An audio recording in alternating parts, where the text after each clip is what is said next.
over performance settings, screen record, as you can see from the gameplay footage, with even voiceover. You can also turn off notifications if you want to be even more competitive, and also not disturbed, obviously. There's also a power control mode called HS mode, heat suppressor mode, which enables the phone to only use energy supplied through charging, not the battery.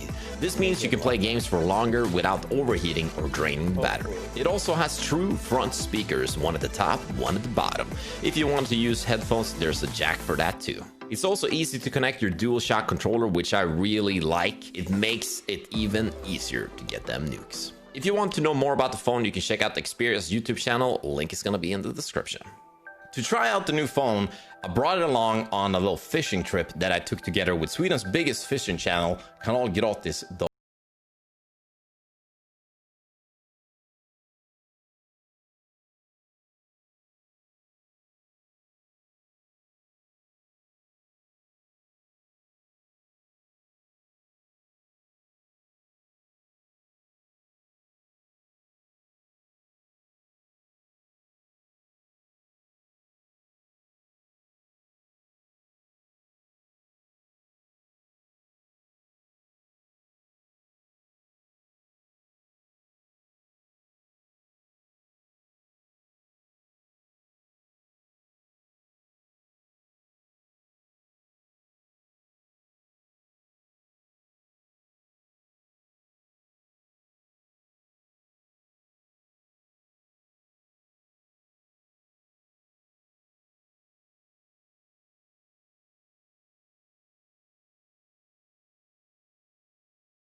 I was streaming the day after. I showed the gaming clip that I did with the game enhancer, and as you can see, my face is in it.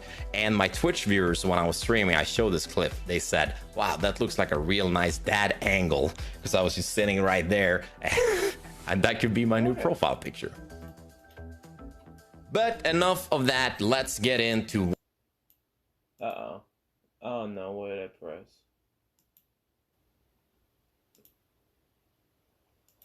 That's fine. It's still the minutes we're waiting. We're waiting on the stream start, or yeah, the actual stream. Yeah, I think this will be the way I start streaming the championships, because it's just easier. I can see it better, and it probably looks nicer for y'all too.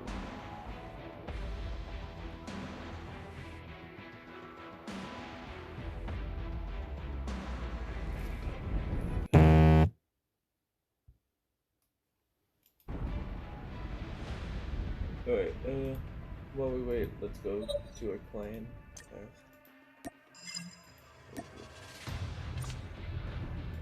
Alright. I'm thinking, oh nee, I was grinding for that nuke, man. Last time it was just 20. I was pretty freaking close. Damn it. That is actually frustrating. I mean, I remember playing Terminal so much, and when you got it in Modern Warfare 2, you got so happy when you saw it. Oh, but it is quite easy to slay here. Oh, almost a freaking spray transfer. These guys are beaming, man. This is the best gameplay I've gotten on Terminal in quite some time. Trying to use the nades there. They could literally be coming out of every angle. What's up? What's up? Yes. Oh. Okay. Oh, I think am I covering my face? Is covering the kill feed. I got it. I got it. I got it. I got it. How did I get that? It's 20. Oh my god, I gotta call it in fast. I gotta call it in. Yes, I got a nuke on Terminal. Second game that I was actually like really trying on the 10th. Oh baby, oh baby, oh baby, oh baby, Not the Just hey. waiting for them to start. Boom! Easy. What can I say? What can I say? But now it is time to see if I can still kind of play the same on the touch screen. Nathan. Now you can definitely. I feel like people who can play good with touchscreen, they deserve an applaud because I am absolutely terrible at it. But it's not. It's a lot easier than on my previous phone. If I can say that, it's hard. Like you got to remember to reload. Oh, that's a lot of guys. That is a lot of guys. Hostile predator missile inbound. Contact with enemy. What's up, everybody? It's Jamal Adams of the Seattle Seahawks, and today I am excited In the name of the law. because I have partnered with Microsoft. Hey, I didn't mean to. When I was saying that I'm gonna try some with the no, we lost.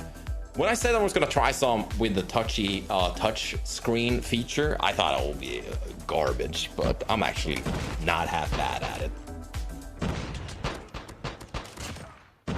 And you can get this has to be my new profile picture mount. I love it. Alright, as you guys can see, I was just wrapping up this little YouTube video for you guys when I got a cool email asking actually if I wanted to do some casting. And the casting would actually be for the Western European regional playoffs for the COD Mobile World Championship in 2020. And hopefully it's gonna be me, but you should definitely anyway subscribe to their YouTube channel, which will be in the description. And the playoffs that I'm talking about is gonna be the 10th, no, it's going to be the 17th and the 18th of October. So check out their YouTube channel in the description.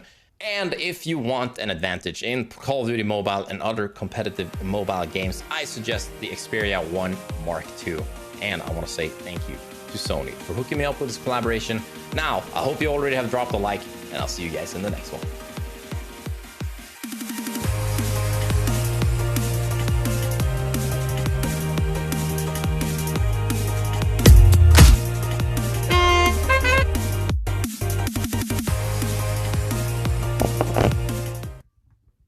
How are you not receiving enough video?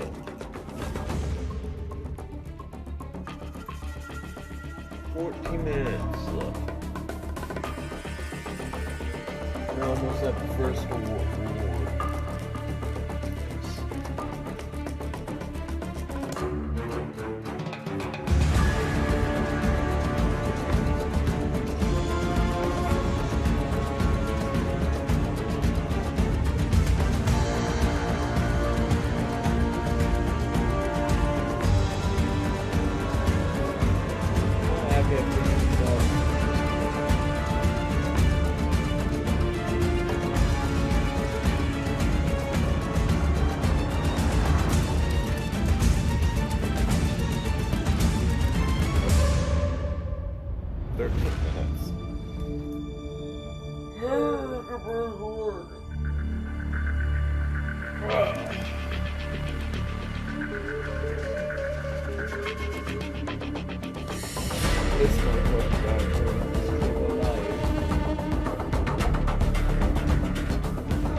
funny real quick.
Back. He's waiting. They start bees.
Still too long.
Hear noise, that's because I'm watching YouTube. Go get my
Getting closer to you.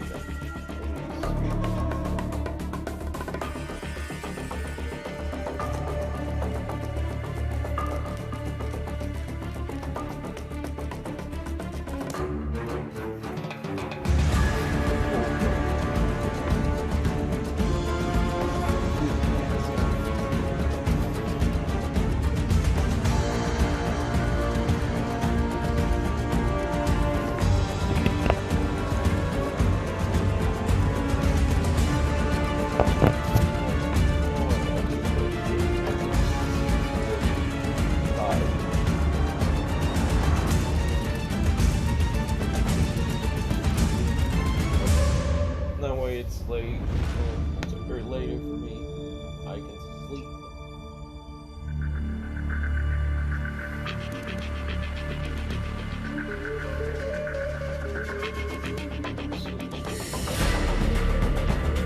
Maybe this time they'll be English speakers, so I won't have to talk over them.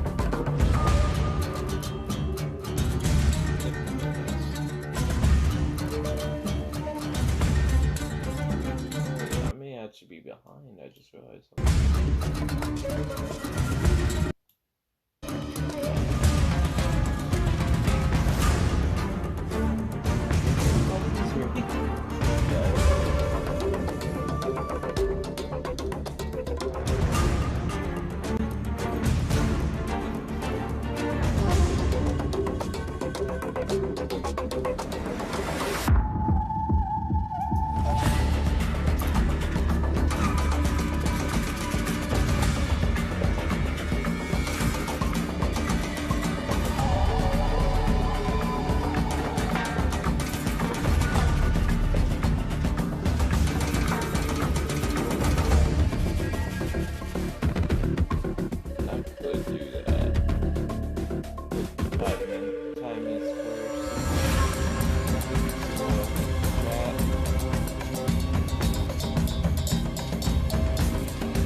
.1 minute.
Let's get it.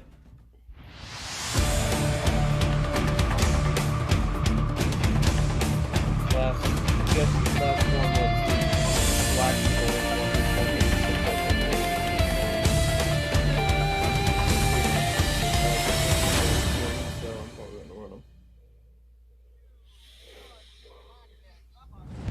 Ladies and gentlemen, good afternoon and welcome to the Call of Duty Mobile Western Europe Regional Playoffs. My name is Bryce and I'll be bringing you all the action for the next 2 days as we try to find out exactly who is going to win this one. But I am not alone.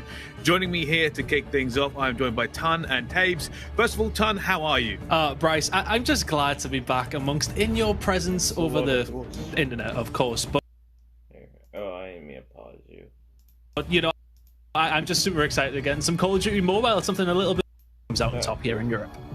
Well, that's good to hear. Tabes, how are you? I'm feeling good. I'm feeling excited to try my wings on Call of Duty Mobile casting today. It's gonna be a very interesting day for me since it's kind of new, but I'm hoping I won't make a fool out of myself. Hey, don't worry, you can't be worse than Tun, so I wouldn't worry about it too much. But of course, we have got 8 wonderful teams joining us here to figure out exactly how they're going to go through and win. And we're going to show you the bracket now to see what the route is for them. So, of course, you can see this is a double elimination bracket. And we kick off with Hammered versus U4X, QLash versus Cold Esports, Kings Clan versus French Infinity, and Team Singularity versus Grizzly Gaming. All right, Tabes, what's your favorite game out of these? I'm really looking forward to our first game, which is going to be Hammer Esports versus U4X. I have heard that U4X actually considers Hammer's Esport as their biggest rival here today, so I think we're going to be in for a really good first game. Awesome. It sounds like a great kick-off. Ton, what's kind of standing out for you in this bracket? I think the first game, I think Tabes is perfectly accurate with that one. It seems as if these two have a bit of a tasty history, but looking forward to some of the other ones as well. There's some well-versed European organizations within this tournament, so keen to see how, if they can transition from their success in the normal Call of Duty. Of course, Singularity having a very good time in the Challenger side of the COD World League, of course, but let's see how they can do on the mobile side of things. I'm interested to see what some of these organizations can do. Yeah, me too as well. Of course, I mentioned earlier on that this is in fact a double elimination bracket. If you're unfamiliar with the term, while we have our normal bracket here, or the winner's bracket we usually refer to, there is in fact a lower bracket. If a team loses any of their matches in that higher bracket, they will have a second chance to go through this and potentially make it all the way back into the grand final. So think of it like an extra life. Nobody gets eliminated this early on, but if you do lose 2 games in this tournament, you will be out regardless. So something just to keep an eye on for that as we go through. But of course, one big thing about this is the fact that they are all playing on the same device. Every single player in this tournament, for competitive integrity, will be using the Sony Xperia 1 Mark II that has given them to by Sony. So thank you very much for them for providing that software. Of course, Xperia is the official mobile partner of Call of Duty Mobile and the COD Mobile World Championship 2020 tournaments. And like I said, every player in this competition will be using the flagship Xperia smartphone, the Xperia 1 Mark II. And of course, Tabes, you've managed to jump on a little bit with this phone and get yourself hands-on.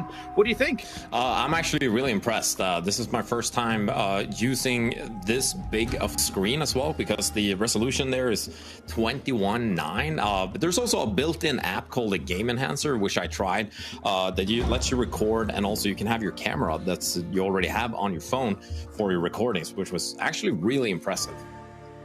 No, it's Tan, what about you? You've been kind of poring over the stats for this one. I mean, more so for me, Bryce, it is the size of it. I mean, I have got huge manly hands. You know how I am, like a very manly person. And I can't, like, it's nice to have room for all the controls and still have a really good wide field of view. You can see so many people. You can see people before they've even seen you with the field of view that you've got with this phone. It is a phenomenal tool to use. And if you are a big gamer and you're a big Call of Duty fan, you need to get your hands on one of these. Yeah, certainly so. I'm a big fan, actually, of the heat suppression power control. Things that actually keeps the phone cooler while playing on long periods. Because let's face it, you know, once you get into a game, you don't really want to stop if things get too hot, because that's the way it's supposed to be. But there we go. That's the phone every player will be using. Keep an eye out for that during this tournament. We'll be bringing it back a few times to look at. But from fantastic phones to fantastic prizes, obviously there are stakes here for this tournament with $50,000 in prize pool, all up for grabs for these players. And if you do end up coming in first place, $15,000 US. I think it's worth pointing out at this point as well that these top teams that are here, all of them already in the money. The very least you can do, $2,500, and then it just keeps on growing from there exponentially from these ones. And you know what? I'm looking forward to it. That is a good chunk of change, right? It's not too bad, Brycey, is it really? You know, a weekend sitting at home. And of course, you know, since everybody is at home, it's a nice way to spend your weekend playing Call of Duty Mobile for all of this money. But $15,000 for first place in Europe, of course. And it's going to be interesting to see who takes this one away. I know there's a couple of really, really well-experienced teams. There's a couple of unknowns here, but that $15,000 prize pool is the one everybody's aiming for. It certainly is. Well, we've had a little look at what they are playing for. Let's talk about who are we watching first of all, because we have got some great games kicking it off. Hammers Esports versus U4X, QLash versus Cold Sports. They will be our first two games. I believe we're going to watch Hammers versus U4X first. After that, our second set of games, King's Clan versus French Infinity and Team Singularity versus Grizzly Gaming. Super looking forward to this one, because for me, Hammers versus U4X, gotta readjust, sorry. to this point, and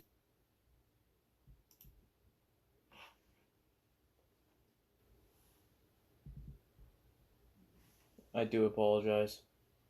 because Tay, I believe you were talking about this team earlier. Take me through them. I mean, it seems like a solid squad. One person that really have been looking at is Plama, he's claimed that he's the loudest player on their team. And I feel like whenever you hear that a team has good communication, that's something you want to look out for, because call-outs and possibly having some sort of in-game leadership. I know there might be swapping in between, because there's some reports that they have different players who like to step up. But I just think good team communication is going to be the key here. That's fair enough. I'll be looking forward to see that. We might have an Xperia dial in during that map if it's available. Of course, they are going against another team. That team is U4X. Ton, what do you make of this squad? It looks like they've got plenty of experience, Bryson, some plus to boot as well. Seth the Turtle he's one of these players, one of the most well-known in Europe. He's somebody that to keep an eye on. He was on the previous Cloud9 BR team, so I mean, this guy can play, and I'm very, very interested to see how he plays throughout this weekend. Plim has so much experience as well at the top level, and a guy on that team called Trips, he was a console COD player, played competitively there, and has been playing COD Mobile professionally for a year now as well. So this guy, he knows these maps on the console. What can he do on his phone? Let's figure out if his fingers are as quick in this scenario, but excited to see what U4X are going to bring to the table. Okay, Me so too. All right, same this is map how set. this one is going to go down. Standoff hardpoint, meltdown, search and destroy, firing range dom, crash hardpoint, and if we get there, crossfire, search and destroy. That is going to be the game for this one. Hammers versus U4X. Over to our casters. Thank you very much, Bryson. I'm excited to get kicked off into this one with Tibbs. I mean, Tibbs, we're so excited to see who comes out on top in Europe. And already, it looks like Hammers Esports are going to get those initial kills and will lock down this middle point on standoff. And for me, Tibbs, you know, the thing I absolutely love about COD Esports on the mobile side of things is that there's so many maps from different Call of Duties from eras gone by. I get to watch standoff hardpoint to kick things off on my side here, sitting in my shorts. I mean, exactly. I couldn't be happier. I couldn't be happier, and I'm joined by yourself as well, of course. Very exciting to get in this one. Excited to see how you find your first cast on Call of Duty Mobile. Thank you very much. I mean, Standoff is a classic map. You've seen it before. Plenty of hardpoint games on it as well. It seems like, as you said, it's just lovely to be able to see like maps that you already know, kind of played out, maybe on console, on PC, etc. And it's interesting to see how it plays out on COD Mobile now. With players are kind of rocking quite similar guns that you would be rocking on a console setup. So I think this is going to be a good game. And already, it seems like it's neck to neck here in the scoreline. Very, very close. Hammers Esports did get the rotation over towards the second hill. Palmer and Co, though, keeping this one locked down. Pana now trying to lock down this right-hand side. AR in hand, trying to get some kills going down, but Seth the Turtle picking up 2 with the shotgun inside the hill. Trips is going to answer back, and kills being traded. But ultimately, U4X do come back out on top. There's still a man in the hill here from Hammers, just contesting as best he can, but a really nice break from U4X. They got through far too easily for me there. Far too easily. Yeah, but you can see that Lucky just got another kill when they were trying to. I think they were trying to make sure that nobody was able to push in from on the side there with the QQ9, which is seems to be a very popular gun for the loadouts here. I'm going to be really interested to see what everybody's using over the weekend, to see if we can get this sort of an established meta of what is the best thing to use. But right now, U4X are the ones in the lead. They have a decent chunk of 15 seconds. It's first to 150. Yeah, and looking at this, you can see that the operator skills are enabled, and it seems to be a lot of annihilators and a couple of grenade launchers too here. So Pana picks up 3 kills inside the hill. So Hammers with this rotation managed to rotate it nice and early. They give up the scrap time to U4X on hill number 2, but now we head over towards the back of the map. Trips is going to find 1. Pana and Drari, though, making the push on through. Seth the Turtle still causing issues with that shotgun. But Trips now, what can he get going? Looking for shots over, good smokes out, going to make things very, very difficult to make that push. But once again, Hammers Esports locking this one down well. Still 25 seconds to go on this point, and they're keeping it locked in. Miz not really in a position to do anything here. We're looking for the rotation over towards the next hill. This is what this gunfight's about. But still in the hill is U4X still pushing. Seth the Turtle's going to find 1. Can he find anything else inside the hill? He doesn't need to. They've already backed off. That scrap time's going to go over towards U4X, but it's still going to be a 10-point lead for Hammers Esports. A very close game to kick things off. Come on. Yeah, it seems like they are making sure to prepare for rotations pretty good here, U4X. But it's still going to be interesting to see, because there's still half of the points left to be taken for both teams here. And I think when I've been watching the game, you typically think about, typical COD esports and what we've seen over time. These rotations are still in force from when we used to watch this map and mode specifically. Way back. I can't even remember the year. It's so long ago now that we used to watch standoff. But the rotation now coming in towards the back side of the map, and it looks like U4X are going to be able to get this one locked down now. There's actually going to be Hammers inside there themselves, and they should be able to get slayed out, but U4X seem to have plenty of control. They've lost it, and all of a sudden Hammers Esports, they have 25 seconds to still pick up in here. The push is coming in. What can Plim do? Can he make anything happen for his team? Not going to happen. Pana will be able to take him down, and all of a sudden it's still Hammers Esports locking down this time. They're going to be very close to the win in map number 1 after this hill. Yeah, you can see that it looks like he was considering using the rocket launcher there as well for to try and clear the site, but it didn't really work out. So I'm wondering if it's just better to maybe rush in with something like smaller, maybe an SMG, than trying to blow up your enemies like that. A very, very close game on the other side of things as Qlash and Cold are going up against each other. Look at the score at the top of the screen. It's a 20-point win for both two teams. It's tied neck and neck almost here.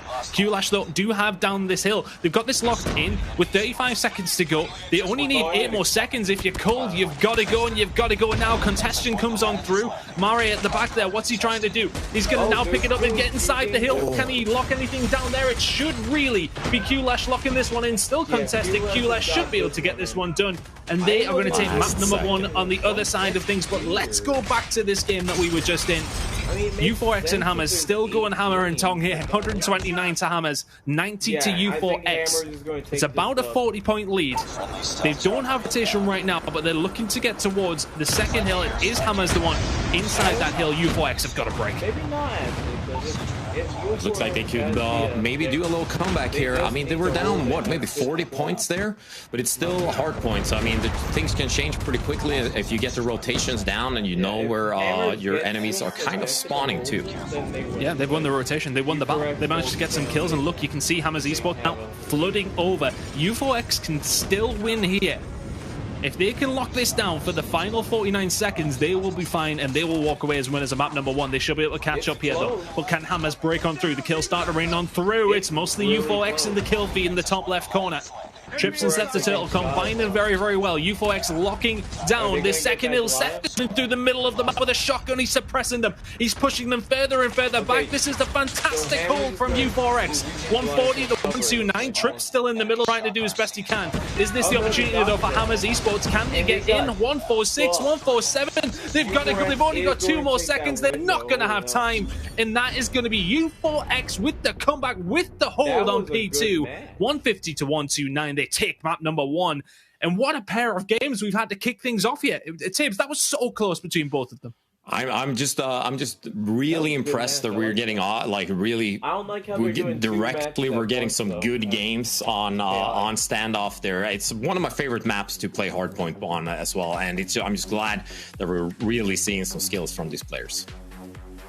Yeah, me too. I think for me, just seeing everybody come in there, and their movement is amazing, by the way. Like, I was watching it through the game, I'm sitting there going, why are these guys so much No, I didn't mean to do. Yeah, these guys are better than me using a touchscreen than I am just going on? What do you think they can improve in terms of using those abilities to the best? I mean, it's possible that you want to save them towards the end, just like we saw here, to maybe clear out a couple of sites. But I also feel like if you... operator skills is kind of a new thing for me in competitive, so it's going to be interesting to see how it plays out over the day. Yeah, I think so. I think it's one of these things where it becomes a strategy for the team to work around, mostly, right? Because you know it's going to be a very powerful attribute for your team to use. Do you use it to break a hard point, or do you use it to secure the next rotation? If you're in a scenario like you were right at the end, then it becomes slightly difficult, simply because you maybe not in the best position. Because, like I said, running it out in the open with the Annihilator, it's always going to be a little bit difficult. Tan, what did you think? I thought it was absolutely chaotic, Brycey. That's all I seen was chaos.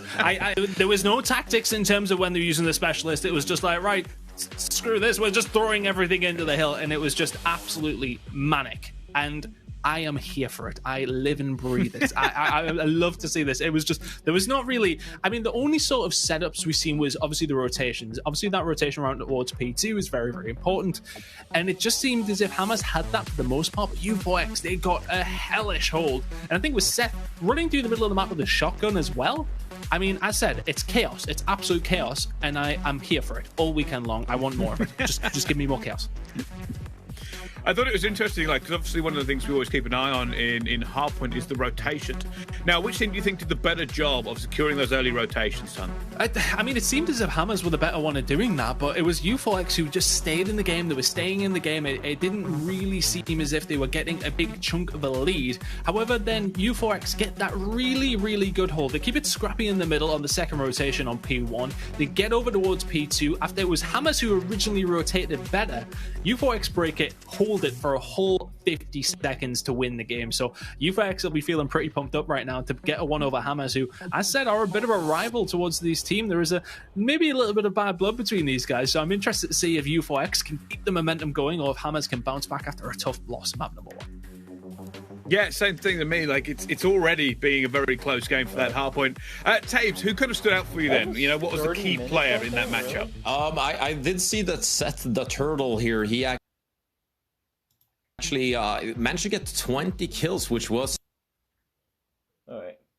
probably, I'm not sure which gun he was actually using there, but he was the guy who was actually pulling a lot of the kills needed there for their team.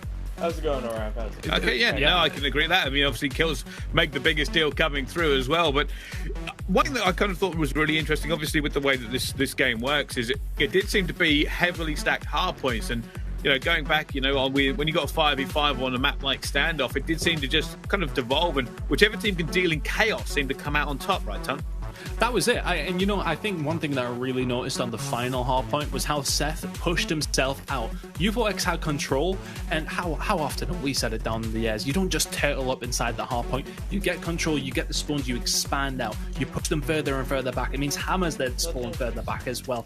And Seth did a great job. I mean, I don't know if middle street is probably where I'd be running with a shotgun, but he made it work. He finds 2 kills just running straight down the middle. And it's something you maybe see somebody set up a window watching that. However, he just got super aggressive, and it really did work out for them. I said it was just chaos, and Seth just reveled in it. It just seemed, and it was a very, very good play from him. U4X, in the end, very well deserved. But you know, same with Tapes there. Seth really seemed to carry the show in that case, and that was with a shotgun as well. So I'm interested to see if anybody picks up on that, starts using it themselves. Maybe thinking, good God, I mean, Seth is causing problems with this here. But at the same time, is it maybe something that's specific to that map? I'm really interested to see how the meta develops over the weekend. I, as somebody who's played COD Mobile but not at the very highest level, I'm super interested to see what is being used at the top level here this weekend. Yeah, me too. Obviously, you know, these teams are putting all on the line here for the prize money, and we may even see some things that maybe the other teams haven't seen as strategies come out and be developed to make sure that they get that little bit of an edge going forward. And of course, we're going on the Search and Destroy next, right? So the difference in Hardpoint and Search and Destroy is basically night and day. It's going to be a lot slower. It's going to be a lot more tactical. Tabes, what are you expecting to see from these players kind of bringing into this Search? Well, I'm hoping that there's going to be possibly some sniping, because in Search and Destroy, if you can get a couple of early kills with someone pushing towards the site, that's going to really change up. Oh, come on, no. Don't do this. The entire round for the team. Frag out! Awesome. Well, it looks like we're about to find out. So jumping straight back into the Search. This was one of the very first World Championships on Black Ops 2, of course. At the World Championships, this was the final map of the whole weekend, if I remember rightly. And what on the attack here, have made a push over towards A, but Hammers are very, very aware of what's going on here, and they seem to have surrounded them, but they've got to break on through. U4X, though, do have that bomb down with 30 seconds to go. Can they hold on here, Tabes? Hammers are going to have to start pushing. They're going to start going now. Here comes the initial engagement. Prims is going to find one. Seth the Turtle is able to exchange one back, but Palmer finds him. They need to get these kills going as soon as they can. Another one.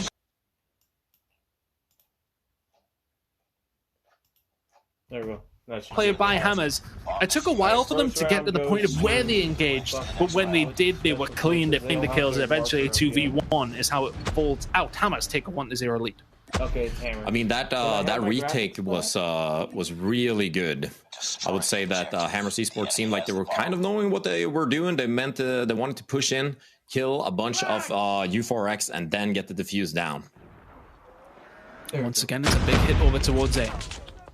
A seems to maybe this is where we'll see most of the action. Oh, we got the Turtle with a shotgun again here. And they're finding the kills here as well. U4X now on a 3v2, make it a 3v1. As Trips finds another. And where is the final player? It is going to be Panana here. Oh, he's been spotted as well. Here. Can't take on that Shotgun out. Can he do anything with it as well? Unlucky is going to be taken down. And Seth the Turtle comes in there and cleans that one up. One apiece now. The rounds are very fast. I feel like both teams are playing very aggressive. I think that the shotgun and the SMG here, the QQ9, could be pretty much the meta for Search and Destroy if they keep this up. Well, here we go. We're going to have anything changed up here. It looks like it's going to be a B play for this time. Well, it seems that way. Seth is now going to be holding down the boiler room and see if he can find anything in the middle. He misses his first shot. Doesn't miss his second, though. Seth is accurate.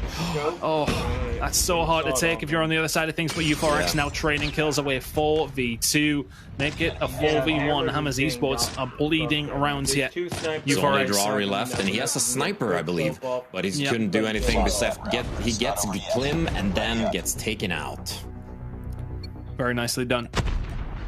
In the end, it is going to be U4X to find the round. And I think if you're Hammers there, you just get caught out by Seth and the middle of that shotgun. They need to sort of develop a strategy, I feel, to combat that, because they really haven't had an answer so far. Yeah, exactly. I think I did like the sniper pick there, because a shotgun, obviously, of course, you have to be close. But if you counter that with a sniper, you can make things happen on range. And here the bomb is already going to be planted all over at A. They kind of did a little mind game there. I mean, it's been swapping back and forth. Enemy contact on the bomb sites. I love the way the now going to be trying to make this push through as U4X has pointed out. Do have that bomb down. Plim finds an important kill towards the back. Does get traded out, but it was an important one nonetheless. Pana and Co, though, going to make push on through. They need to try and get back in here because U4X are defending well. The kills are starting to come through, but Trips is able to answer back. He is able to get one, but now it's a 2v1 for Hammers, and U4X go down. Can they get the bomb defused in time, though? They're going to get it. And that is going to be around the Hammers. That was just huge play. Huge play. Out Armor in the end. And that's going to find ourselves tied to a PCFS 6 in Search and Destroy, same as standard Call of Duty. There you go, a very, very close S&D so far. They seem to be swapping loadouts pretty much every round here, swapping from both shotgun and some ARs and to that SMG. That's gonna make it harder for the opponents to kind of know what to be expecting once you're pushing in on the site. With a close quarter shotgun, sometimes you just need to hit those shots, Seth. Oh, U4X have done a great job. Primzet just dodging, dipping, and weaving around Seth's shotgun shots. And that's the thing. If you miss with a shotgun, you're in a really bad spot. And in a bad spot are U4X now. And the 3v1 is Plim. Sniper in hand. I love see to what he see can it. get going. Let's see. I mean, it would be a hero play within a minute and 20 seconds left to go here, Tibbs. And yeah, he does not have the bomb, though, which is going to set him back a little bit. It is a problem, and it just seems as if U4X are wolf packing. They're all sticking together.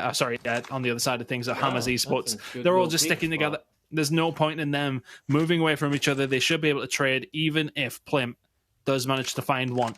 I'm wondering if maybe his stun grenade could be the key for him to win this round. Oh, they're not shooting him. He should be dead. He doesn't know that they're all behind him. Oh. Nice work. Yeah, The next round. That is pretty much how you defend the bomb, but I'm not sure why they didn't shoot him before. Maybe they were just toying with him a little bit there. Very potentially. They could just be waiting for him to turn around and see all three, but very, very well played. I mean, I think that is the play to make, isn't it? You know, you just sit there, you camp the bomb, so to speak, and it's a very, very hard round for U4X to then go on to win, but a very close search and destroy here. How many spots now? Can they get an advantage? They already have a one round, but can they find another? On the other side of things, though, a 4-0 lead for one of the teams there. I can't quite see who it is, but not necessarily as close search and destroy on the other side of things. But sticking with this one, it is very, very close. And it is Hammers Esports with the bomb down inside of it. U4X could do with this round. It is a 5v4 in their favor. Can Trips make this push? He does have his teammate with him as well, but Pana's going to find two. That's massive play. Trips and Lucky go down, and this should be Hammers getting themselves a 4-2 lead, but 2 kills coming in here from U4X, but all of a sudden, they come on through for Hammers. It was 4v1 in the end, a very, very well worked round. That's a 4-2 lead. They've got a 2-round cushion now, Tibbs, and that's a very nice one to have. That's kind of what you want in Search and Destroy as well. You want to get a couple of points leads because then you're forcing the opponents. It's also, I mean, the tournament nerves here. I feel maybe this is where we'll see players with a little bit more experience, maybe on competitive, to stick out and stand out and actually get those kills and those rounds needed to get the win. Because you know yourself, when you're down a couple of points, you just need to play better, and that can mess with your brain. And that's like as they have a shotgun and down today. Equipment or SMGs. Another bomb, yeah. Yep, that's Hammers Esports now. Can they manage to hold this one down? Trips has found a killer, but it is a 4v3 in favor of U4X. Can they get this break? Lucky. Can he make the push through? Is he going to find 1 and 2? Good shot's going to go through. Kosh was so low there, but he managed to sneak away. Managed to get away initially, but he is going to go down. Lucky still getting aggressive. Kosh gets him back. Trips is there to find the kill. And U4X are going to get around back. That is going to be 4-3 now. I mean, that's a very important round to win. You don't want to give the opponents 5 points, so you only need 1 for that victory. So I think the mindset and from U4X here to come back, I think that's really important. This series that we're watching right now, it's just absolutely incredible. I mean, these teams are neck and neck. In the first game as well, with U4X coming in with a comeback there. I mean, maybe it's another comeback for U4X. Seth just got his head ripped off through the middle of the map by Drari there, so really nice play by Hammers, and this could give them an advantage to try and get this one locked down. Lucky, though, is going to find a kill on the Pana, so that's going to even things up. Drari is looking to roll. Oh my goodness me! Trips, will see you later. Get back to the spectating queue. My goodness, Drari. Can they find anything here, though? Hammers now trying to retake. Palmer now trying to find some shots in the middle, but Primza finds 2. That was phenomenal from Drari. for the next Wow, did you see all of Prim a just sudden- getting 2 fast kills there towards the end? I think he's starting to wake up a little bit now. What a round that is there, but you have to talk about Drari's shots. Phenomenal shot there to pick it up on the rotation. On the other game, though, Cold Esports tied it up with a 6-0 win on Search and Destroy, 1-1 in that series. But U4X looking like they are going to lose this second map if they can't step it up. Hammers Esports looking good in the Search and Destroy. Yeah, exactly like I said, the sniper in the beginning did exactly what it was meant to do, get an early kill to put some pressure on the opponents right there. Drari's still rocking the sniper, so I mean, rightfully so. I mean, did you see what he did in the previous round? Hellish play from him. Kill's going to come down, though, and U4X get maybe a little bit aggressive as Hammers Esports just take their time. Oh, it's a 5v1 right now.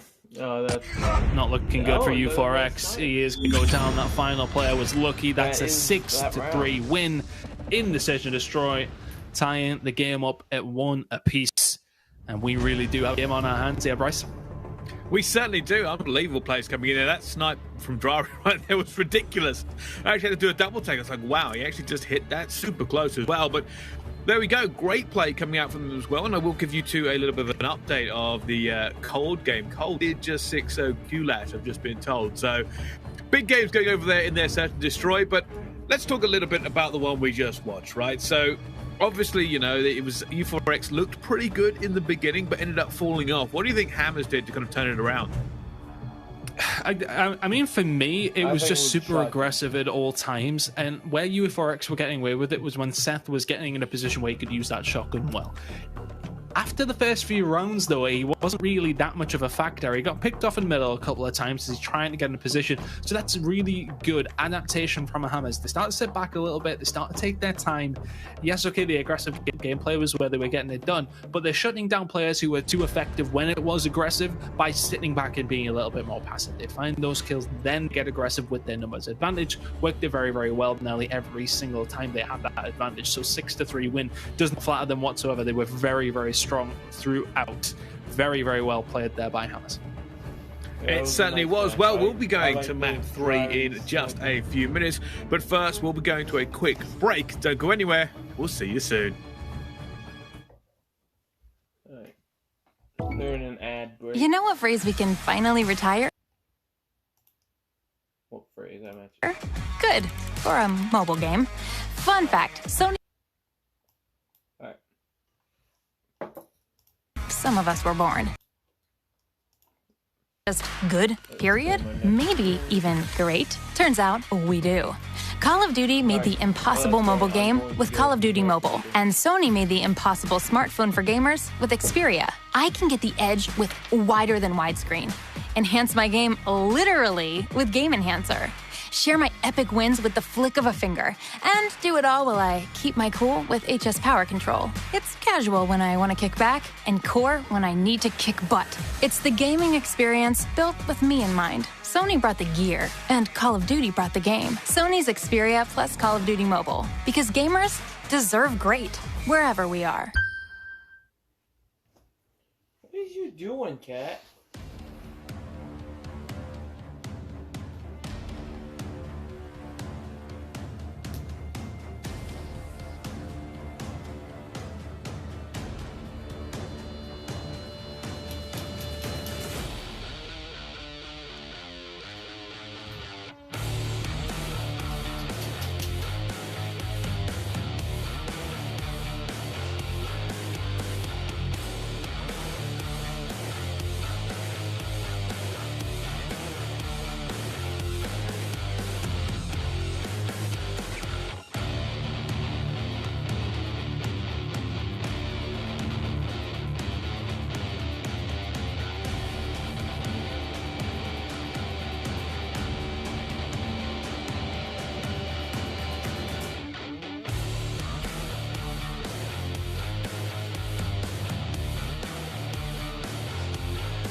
actually pretty good. I like it.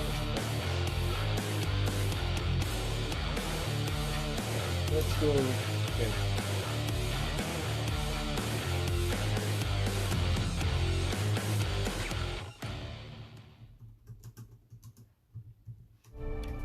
Ladies and gentlemen, welcome back to the Call of Duty Mobile Western Europe Regional Playoffs. My name is Bryce, and of course we are going into map 3 now of Hammers versus U4X. If you are just joining us, of course it is 1-1 between these two teams. Yeah, and now really we go into the Dom. Ton, are you looking forward to this one? Domination is one of these Dom. things that we've seen it flutter in and out of competitive esports across the board many times, and I'm interested to see how it plays out on mobile as well, especially on some of the different maps that we've got. Of course, some classics in there as well, so interested to see how it does fold out. But it's a really good game between these two, Hammers and U4X, really going toe to toe here, and both with very good wins. U4X coming back so well in that hard point. I think if anything, Hammers will probably be a little bit disappointed not to be 2-0 up here, Bryce. So interested to see how this one goes, but can U4X maybe come back after that maybe disappointing loss, I should say, on Search and Destroy? Yeah, that was I think so. It's been an interesting one to see how it comes through. And that's actually what I was going to ask Tabes, right? Tabes, you've now seen a map from either of these two teams win. So who wins the next one? Who wins this series? I mean, right now it feels like it's very even to who's gonna bring it home, but I get a feeling that Drari with that snipe on in the beginning of the round, that's the kind of thing that is going to set you apart if you want to win the round. So I'm feeling that Drari is gonna do something on this next map. If we're playing Dom, maybe he's gonna whip out the sniper, get a couple of kills early, just to get something brewing for his team. I'm kind of excited. Yeah, I think so too. And of course, if you are wondering what exactly happened in those first few games, U4X took that first stand of hardpoint 150 to 129. But Hammers returned the favor in the Search and Destroy 6-3. They took them down here, leading it all tied up as we go into our third map, Firing Range Domination. Ton, Firing Range, it's an iconic map. What are you looking forward to on it? Brycey, I used to tear it up on this map. You won't believe me, but I did. Oh my goodness me. Way back in Black Ops 1 where it first came out. And I'm expecting fast and frantic gameplay, honestly. I think we're going to see the shotgun coming out from Seth again. I think just fast and frantic is what I'm expecting. All right, well, it looks like this game is underway. So let's hand it over to you two to take us Fucking stop. I'm trying. through the action. And back into the chaos. There we go. I'll be right back. Gotta go fix the Wi-Fi. Tell me if it's a good match, right? Teams, it just does not let up. Kill after kill after kill. I can't keep up. I can keep up, so I need you here to help me, because honestly, it is crazy. But Primzat, can we just talk about that Molotov that he's stuck in his chest? Phenomenal player, but looking towards what's going to be locked down. It looks as if Hammer should be able to get a hold of B here. They are going to get that one locked in as well as A, so they are the ones in control right now. And they are going to be ticking up 2 points every 5 seconds here, whereas U4X only have a hold of C, so really can't get anything done with that. But it's a really good start by Hammers. Yeah, I can tell that they were really fighting hard to lock down B. B is also, since it is very open, you can also be shot from lots of angles. So once you actually lock it down, if you can spread out your team kind of to protect your first flag, your initial maybe A, and then also hold C, that's going to give you a lot of bonus points. And you don't always have to be holding 2-point flags. You can sometimes lose one and still have that extra gap because you've had B, which is just going to be where we're going to have a lot of action on. Like 50. Well, let's see what the communication's like between these two teams. If you're U4X, you have to break onto B. We're going to go to an Xperia dial-in with U4X. Enemy has Bravo. 50, then it matters. Trailer. Go away. I'm jumping in. About Losing this. C. Behind Losing wood. A. Yeah, one tip. It's up team. We take A now, we take A. Spot enemy UAV spotted. Losing B. I got that It doesn't matter if it's really just last one. It doesn't matter. One top team. First hold, you guys. Just hold A and B. 75. Yo, one push it, trade that. Get B. Enemy has Boys, B. what? If you're not trailing, you need to be watching B. Nice, Seth. Just two. Losing Bravo. I'm top wood. Enemy in sight. Enemy has Bravo. I got my stamp turret. There's one pushing the B. I'm dead. Okay, you got it. Enemy shot RC is coming. Losing B. He's weak up. Top team. B. Losing Nice. Alpha. Get him on thing. I'm down. Objective almost complete. Hey. Let's go! Just me. Damn it. This is a really good match. Losing Charlie. I need trophies. I know I say that first round is... Tibbs, we've got another close game here, and you can tell in the comms they're fast, they're frantic, and I think that's just going to be the theme of this game all weekend long. But Hammers Esports just about have the lead here. We're now with Primset. Hammers trying to get back hold of B, and we said it's very, very hard to retake it, but these two teams have been exchanging B backwards and forwards, and I think that's down to really good play towards A and C. They've both been overextending towards the home hills, getting some attention away from that middle of the map, and then jumping in towards B. But Drari and Co, what can they get done here? They do have a lead, but right now they are going to be able to pick up B. They are going to keep a hold of B, sorry, I should say keep a hold of A. They are the ones getting more points on the board right now. They're extending the lead that they currently have. The target is 75 for the half. Can they get this one locked in?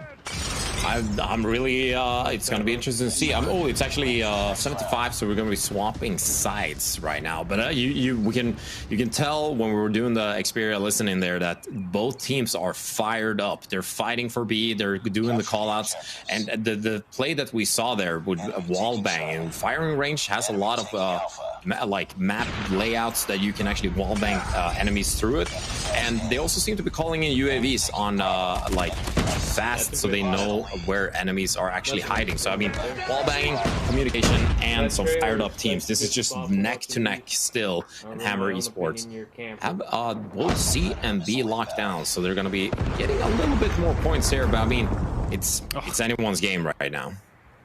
I mean, that is just phenomenal from Hammers. And let's see, the U4X are behind. We're going to go to an Xperia dial-in with them. Let's see if they can get back into the game. Let's listen to their comms. Hey. I've got a sentry behind. Let's go see. Lucky, get that kill. Don't fucking let free teams there. One A. Hostiles have destroyed your sentry. He's dead. Let's go B. He's office. Enemies Nexus 1 I collapsed. think he's dead. I'm tower. You could go B. Go B, I distracted 3 of them. I got shot. Come on. Losing B. Hammers Esports still in control here, Tibbs. So U4X are trying to get a hold of B, but was anything you noticed in the comms? Fast and frantic is pretty much what I've locked down throughout the whole of it. I mean, it's all just going crazy, but look at streaks coming in. Palmer now calling in the missiles, and that's just causing so many problems. Primset goes down, but U4X looking decent here. They have got it back, but they've still got quite a deficit to get back from here. Yeah, but you can see it now as well that the operator skills are being thrown out. Also, the Annihilator, we saw a couple of kills with that, and the grenade launcher. I mean, as we were saying, it seems like they're saving their operator skills towards the end of the game to maybe clear sites, get a little bit more extra breathing room to lock down a couple of extra points. Esports looking to take a lead in the series for the first time, and honestly it's looking very convincing for them. They're the ones finding the kills. We can see the streaks starting to rain on in as well. Primsen out putting shots down. The mech battle goes down, and it is going to be Primset coming out on top for Hammers Esports. Fantastic play from them. They're only 12 away here. U4X need a monumental comeback yet. It has to be pretty much a full lockdown of every single point, but there's not enough time for it. And I think it's going to be Hammer Esports, as you said, for the first time in the lead, and maybe that's going to boost them up for something in this series. Well, they still would have time, but I think they would have to, as said, lock it all in, but they're not going to be able to get there in time. Hammers Esports 150 to 106, and that could have been 3-0 after a close game number 1, but that's now 2-1 to Hammers Esports. Bryce, a very close game. Yeah, it certainly was. I'll tell you something, right? Watching Fire and Domination certainly warms the heart a little bit. Now, interestingly enough, I noticed a few things during that game. First of all, usually B is quite difficult to take, but both teams seem to be able to swap it quite easily. And I just don't know whether that's because they're so used to it. We heard during the comms there as well, the Xperia dial-in, that trailer seemed to be a big focus for both squads. It always notoriously has been, hasn't it? That and tin, and of course wood, the firing range, the whole central of that. There's 3 different points you want to be able to lock down. But it was very tactical to the point of where you would get your home hill and then it's a fight for B. Whoever gets B first usually would go on to win the map. But in that case, because there's so many different things that you can use to retake on Call of Duty Mobile, it makes things very much harder to defend that. So we've seen the chaos once again, Brycey, and if this is just a taste of what we're going to see over the next 2 days, then I am happy. I'm very, very happy. Yeah. We don't want any stale domination games. I want chaos. I want it all the time. I want it 24/7. We've got it so far, and I hope it continues. Well, speaking of chaos, a little bit of Eye of the Storm in that one. A Goliath kind of holding down top 10. Take me through that particular metal monstrosity running the map. Down towards enemies, and there's not really much they can do because you get a little bit more extra HP, and you can also just shoot without having to reload. So I mean, as we see, saving some operator skills and some kill streaks towards the end of the game might be the key to success here.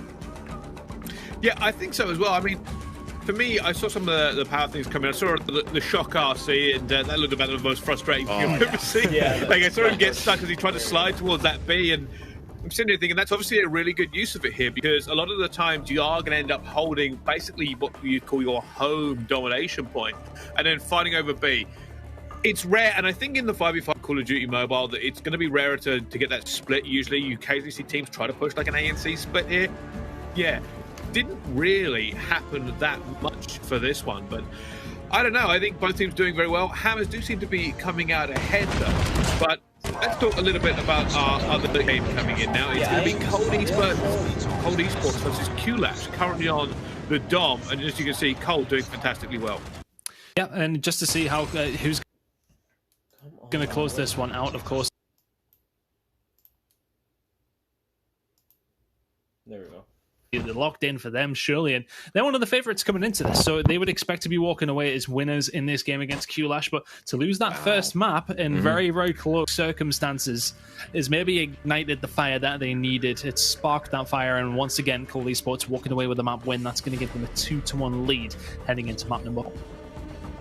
It certainly is, and they're looking like one of the teams to really keep an eye on for this one, right? Like, I'm excited to see how they all kind of get through the bracket, because we've always said as the tournament goes on, it only gets better, right? The better teams rise to the top, so they are going to end up playing each other. It becomes more and more contested. Speaking of the game we just watched, though, right? Hammers now up 2-1. Slow start, but we are going back into a hard point. This is where U4X actually ended up winning their first map here. Do you think that they're going to be able to hold it back down on another hard point? I'm starting to think they might be able to, because one thing that I saw is you were talking about the RC card that is actually auto-controlled, which is you also saw the dart that you can throw out, and I think kill streaks that you can actually let just auto-control it. You can still run around, keep shooting. I think that might be a good play here, but hardpoint always very, very intense, and I think if they get the rotations down, maybe U4X is going to do a little comeback here again, and we will be taken to that 5th game, which is Search and Destroy on Crossfire, if I'm not misremembering. No, you are correct. That is where the 5th game will go. I'm not going to lie to you, all right? I really want to see a Game 5. I want to watch Crossfire S&D. I think just to kick off this tournament, that'd be a great way to get into it as well. Tan, what do you think between these two teams then? Hammers obviously now with the advantage. I think, as I mentioned before, I think Hammers would be disappointed not to win this one 3-0. They had rotation on first map towards P2 on standoff. They were looking good. They did everything right. Then they got broken and couldn't get back in the hill whatsoever. U4X played it very well. But since then, Hammers really have been on top. I expect them to close it out here. I don't think we see Crossfire yet. I hope we do at some point over the weekend, because I just honestly, it was such a classic S&D map. But hopefully we get to see it another time. I don't think we see it in this series, though. I think Hammers close this one out 3-1. Okay, I mean, it seems like both these games may end up going 3-1 because Cold versus Kulash. Obviously, Cold looking a bit of a dominant fan here, and I believe they're one of the favourites for this one, right, Tabes? Yeah, that's they've also kind of self-proclaimed, as we said in the beginning, that that they're facing their biggest opponents in this tournament right now. And I mean, if they can take this, maybe this is one of the teams that we'll see in the grand finals tomorrow here. But it's gonna be interesting for me. It's still hard to determine because I'm still starting to figure out kind of what of operator skills need to be used, because we have seen a bunch of different loadouts. So I think. I mean, primarily I can't really decide yet. We'll see. I'm putting my money on that 5th game still though on Crossfire. That's fair. That's fair. One other thing I was going to bring up about our Xperia dial-in, which we had there for the first time on both teams. If I remember correctly, when we were watching Hammers in their Xperia dial-up, it did sound a bit, I was going to say passionate for them going through, you know, lots of fast communications throwing down, mostly about holding trailer as well, but actually maybe a little bit less than I was expecting in that chaos. It seemed pretty clear and concise. I don't know whether they've gone for a shot caller or what's happening, Tom. What do you think? It may well be that scenario, isn't it? You know, where you keep those comms to a minimum so you can just play your own game and have your in-game leader dictate what you should be doing and just be expected to win your gunfights and call out where you can. We heard call outs here and there, of course, but very, very intense from one member in particular. So interested to see if they are really making the right calls for their team. They need to in this hard point if they want to get back into this game, though. So interested to see if that communication can be at its top level. And if it is, U4X 100% could force the game number 5. I'm just telling you it's not going to happen. I just think Hammers just look far too good on the case. Tabes, I'm going straight up against you here. I'm not going to sit on the fence with you and say game 5. I'm going to go up against you and I'm going to tell you it's finishing in 4. Mobile expert. We'll see. I'm still curious to figure it out. I mean, you can see I'm looking at the scoreboard from Hammer here versus U4X, and there was 2 teams on Hammer. Man, that guy got full screen for a second there. First squad who actually had.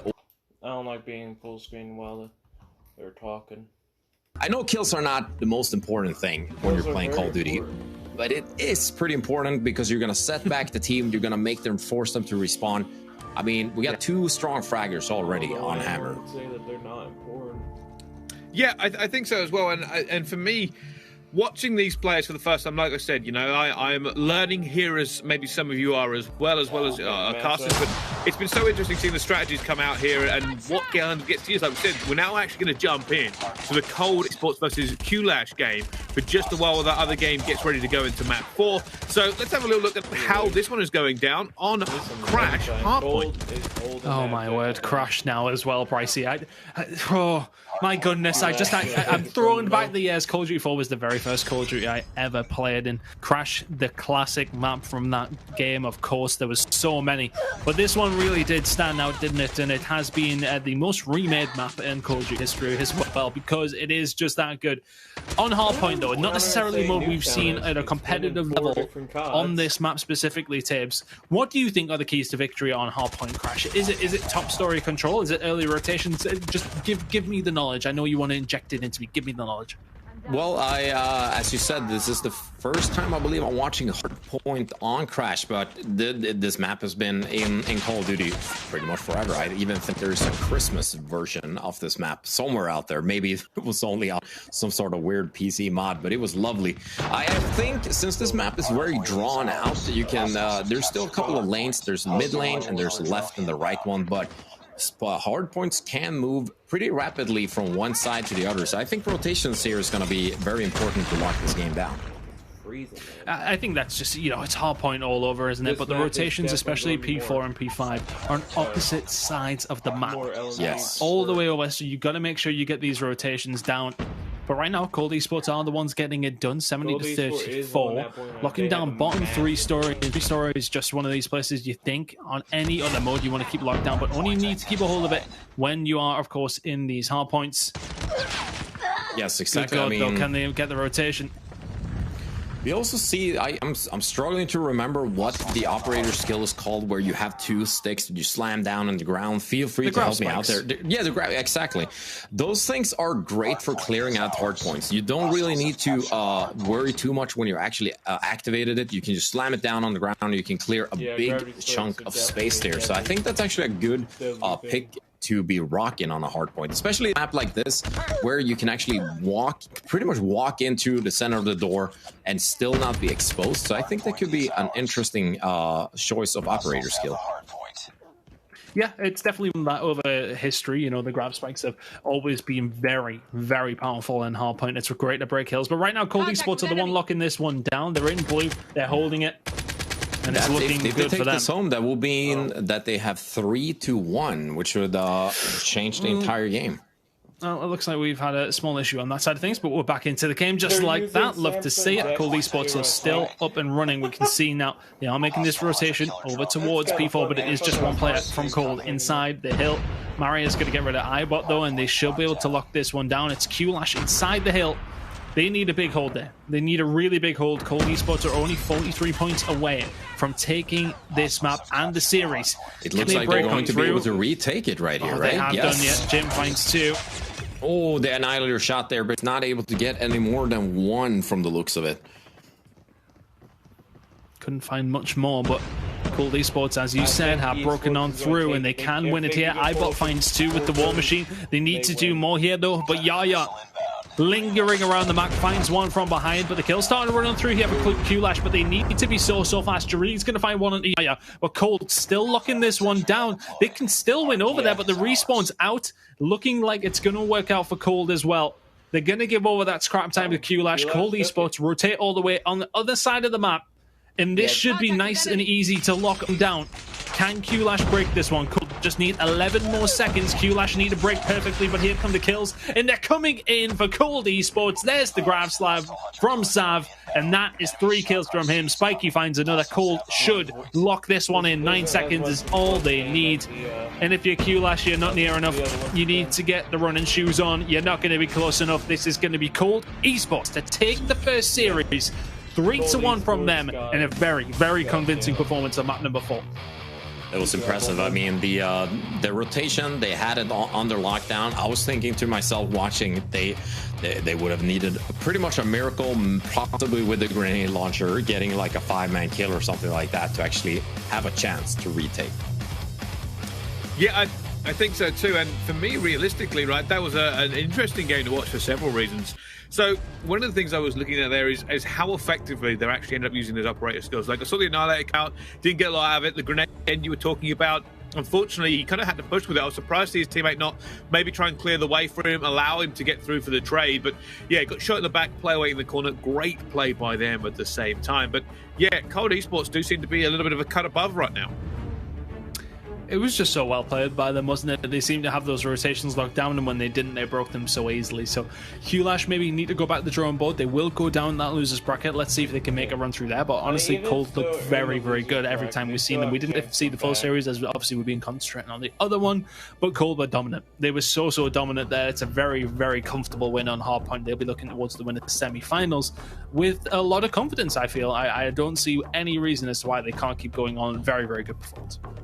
No, me either. And Taped, I'm going to put you a little bit on the spot here, because I am curious about 1 or 2 things. Okay. Okay. I've been seeing some of the obviously the lethal and the tacticals being used during these matches, and I was kind of wondering what you thought, because there's a lot of Molotovs being used. I'm guessing that's more effective for aerial deniability than anything else. Yeah. I mean, yes, sure.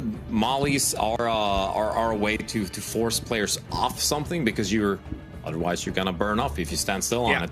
There's also the thing that you're actually throwing down on the side that's kind of like locking down an area as well. But I think Semtex and regular grenades, they are being kind of looked over a little bit. I've not seen that many players use it right now, even though I think Semtex is just great because you're not you don't have to cock it or anything. You just throw it instantly, and after a couple of seconds it's gonna blow up. So I think maybe on hardpoint, Mollies is gonna be a little bit of a predominant, and then maybe on regular domination, when you want to be able to throw something a little bit further, you might want to go back to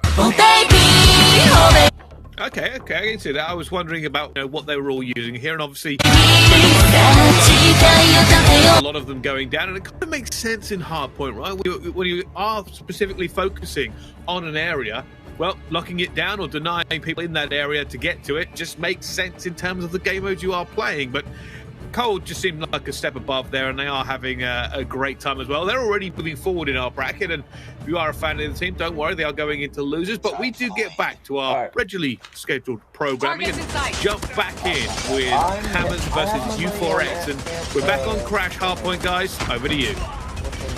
And Drari, what can he get? I mean, look at this already. This guy is just causing problems every single time we see him. The LMG here just forcing people away through the walls as well. Oh my goodness gracious. I mean, if you're on the other side of U4X, this is not how you want to start. If Palmer finds 2 inside the hill, as does Pana, 1 outside. In this first hill, you know, you would expect it to be in the middle next to the helicopter, but it's towards Archers on Crash, and you really kind of lock down a decent amount of time here. We can see Palmer has control of top 3 stores. Wendy's hand cracks their eggs easy points on all of their sandwiches. Really good start by them. Can he find another here as well? They're trying to get him off, but they cannot at all. Palmer locking down 3-story and locking down the points for his team. This is looking very convincing right now, and the lethal that I wanted to mention there was, of course, the trip mine. Sometimes lethals can slip my mind, but that is the one that they seem to be using a lot on Hardpoint as well, because you can kind of throw it and it will stick to something, and that is going to do some damage towards an enemy if they get too close. But this is looking very good. I wonder if they're going to be able to hold for the next point, maybe on the rotation here, but it looks like they already have 2 on, and it's just Drari alone on it, but he gets burned with the molly. Yeah, Drari goes down, but Pana and Drari did actually find a kill with that. And that's the thing with the top 3 story is, if you can lock it down initially, straight away, you're in a really good spot, because you can help overlooking Archers, then the rotation will be significantly easier. U4X though do manage to find themselves in here. Plim now look up the stairs, just trying to lock it down, and it's always an issue if you've got somebody up top, because yes, okay, it's on the bottom floor, but realistically, you still have to be wary of somebody coming down the stairs or jumping down from the balcony. It's a really difficult spot to be in, but U4X are going to pick up the final 10 seconds. It will be around a 15-point game as we head over towards P3. Yeah, it looks like U4X is gaining a little bit of momentum here. I wonder if they can are going to see that 5th map or not. I wonder if they're thinking about strategizing towards Crossfire as well. But here we got the HD60 here, and also putting down another ability right there. I don't know how long they have it there. They have the map locked down. I mean, they're ticking away a couple of points, but Hammer Esports manages to come back.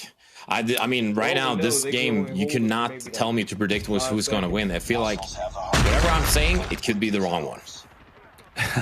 I mean, it really could go either way, but I just think back to that previous Hardpoint. U4X were, yes, okay, they held brilliantly to win it in the end, but really Hammers would be very disappointed not to take that win. Seth is going to find a kill though on rotation over towards P4. It does seem as if Hammers Esports have pretty much just had an even break of things over towards blue, although there's 15 seconds left to go, and Hammers are locking this one down. Moving over towards P4, towards the balcony, is something that we need to keep an eye on, because P3 to P4 is not a long rotation. Who's going to look it down?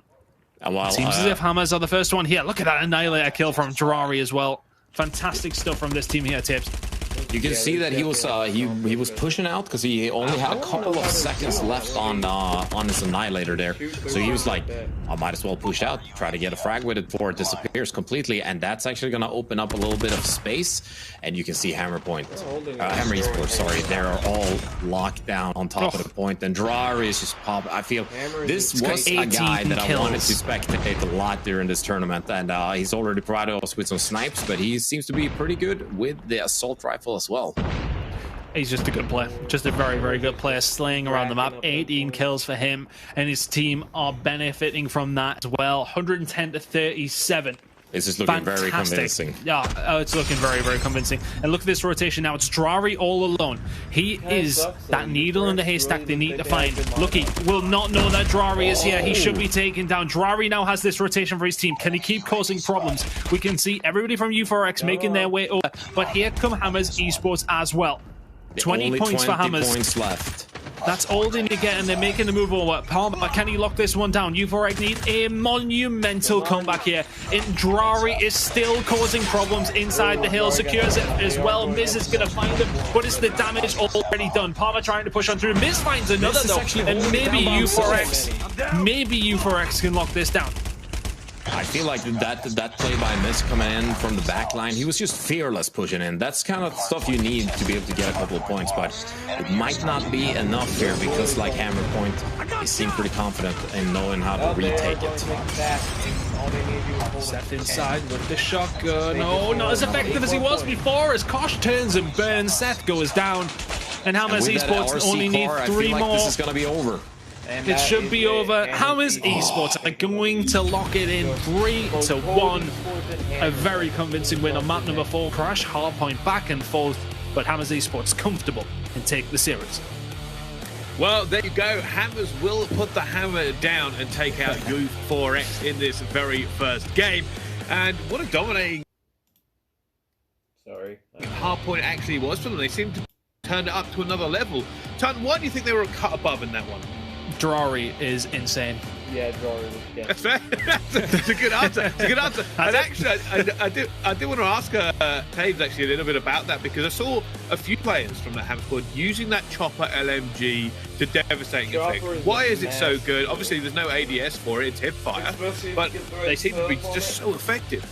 I mean, I don't have the full stats for it, but I'm guessing it might be a little bit easier to kind of lock down an area because you're not completely aimed down the sight with it. You're kind of getting better bullet spread on it, but still a pretty wide open field, like FOV, so to say. And especially, you know which phone they're playing on, it's pretty wide. So, I mean, you can see players pushing in from both left and right side.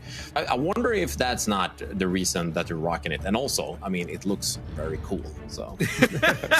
No, that is true. That is very true for that one. It does seem like when the user is kind of a devastating machine to get through here. Tan, what was your highlight then of that hardpoint? You know, what was the big moment for you?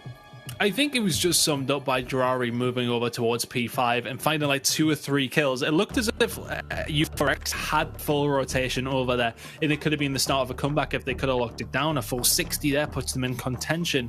However, the fact that he just found 2, 3, maybe even 4 kills towards the end of it disrupts what U4X were trying to do. They got an early rotation, said, right, let's lock this one down, and he's just there causing all sorts of problems. I think it's just a big brain play. Like, how often have we seen that down the years of somebody slipping the net, getting past, and then causing havoc, allowing the rest of the team to come up pretty much uncontested because they have to deal with this one guy who's causing problems for the rest of the other team. So phenomenal play from Drari in that scenario, and more of that to come, hopefully. I'm interested to see how he does against maybe some stiffer opposition further down the line. Me too as well. I always want to point out that Miz did a great play as well on that hard point on balcony, I believe it's called, in the backside towards A. He was doing his best to try and retake it, and I think that maybe they'll advance in the losers bracket. We might see them again tomorrow. Yeah, it's going to be a. Yeah, I hope so too. Like I said, any team that we have seen just lose in this one is not out of this tournament yet. They will be dropping down into the lower bracket and have a chance to match up against anybody else who has lost as well. So they can, of course, fight their way all the way back into it. But great performances out of Hammer Esports so far in this event. Unfortunate for U4X. And of course, on the other side, you know, Cole did a great job as well. So for me, I think realistically, that is 2 dominating performances to kick the tournament off, Ton. Yeah, very, very dominating. And I mean, it's hard to say favorites because we haven't seen everybody go up so far, but these two looked very, very good in their games, and I'm interested to see how they do. If they maybe run into each other, will we see a maybe Clash of the Titans? But honestly, some good performances across the board, some good slaying as well, which is important. I think, you know, Tabes, you said before that, you know, slaying isn't everything, but it's always good to have, isn't it? And it's interesting to see if these two can continue this form going into the winners semi-finals, but things are looking good for both these two teams. Yeah, I think so too, but what a great way to kick off Call of Duty Mobile European Regional Playoffs. I think for me as well, you know, it's just seeing these great maps come back and great gameplay, and obviously a lot to play for this weekend as well. And you know what? It's going to be a great one. We, of course, are going to have more games up after this one. So this is the Call of Duty Mobile Western European Regional Playoffs, and we'll be back right after this short break Don't go anywhere. Alright, there's gonna be a short break. I'll be back as well. You know what phrase we can finally retire? Good. For a mobile game. Fun fact, Sony's been getting the best out of entertainment and technology for, like, ever. And Call of Duty has been making games since, well, before some of us were born. Isn't it about time we had a mobile gaming experience that's just good, period? Maybe even great? Turns out we do. Call of Duty made the impossible mobile game with Call of Duty Mobile, and Sony made the impossible smartphone for gamers with Xperia. I can get the edge with wider than widescreen, enhance my game literally with Game Enhancer, share my epic wins with the flick of a finger, and do it all while I keep my cool with HS Power Control. It's casual when I want to kick back, and core when I need to kick butt. It's the gaming experience built with me in mind. Sony brought the gear, and Call of Duty brought the game. Sony's Xperia plus Call of Duty Mobile. Because gamers deserve great, wherever we are. Adult. Alright. I'll be back. I'm gonna mute my mic. Y'all just go watch him and listen to the commentary.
Ladies and gentlemen, welcome back to the Call of Duty Mobile Western Europe Regional Playoffs. My name is Bryce, and we'll be bringing you more action with our next set of games coming up here on stream. Of course, joining me again, Chris Tunn, but more importantly, a new face. It's Bobby. Bobby, how are you? I'm doing fantastic. Had a blast watching those first games. Definitely some great competition between all the teams. It was cool to see Hammers and Cold Esports come out on top. I know those have been two of the top teams for a while in the EU region, so they definitely performed up to what I would expect to be their standard. Awesome. Good to hear. Very good to hear. And of course, Tan, we are back once again with you. Are you ready for some more Call of Duty Mobile action? Nah, you know I am. You know I revel in what chaos we've seen throughout that last game. So just bring more onto it. Just more of it. Just keep it coming. We've got plenty of games to come today, and I'm so excited to see every single one of them. Well, speaking of great games so far, here, of course, is the leaderboard for hard point kill-death ratio so far. And take a little look at that. Kulash had Saturn going berserk with a 1.91 straight out of the gate. And you know what? You actually got U4X and Kulash doing great work here, but both of them lost their first game. Bobby, what do you think about that? I mean, I think what it really came down to is both of those teams seem to be pretty top heavy. So I think one of the big things for both Hammers and Cold Esports is they had a much better kill distribution where even though they may not have had any of those really big top KDs, they were able to get big contributions out of their teams. And they were also making those big rotations early on, especially on those crucial hard points on the 4th and 5th hard points. No, I completely agree, and I think I'm looking forward to see how they adapt to that maybe over the weekend and kind of tighten up again, because we've always said, tournament play is very different to just practicing. It's where it all gets on the line, and no good plan survives contact with the opposition for this one. But I think it's time we took a little recap of what's been happening so far in this tournament. If you are just catching up and want to see exactly how your teams are doing, this is going to be our current bracket for our double elim winners.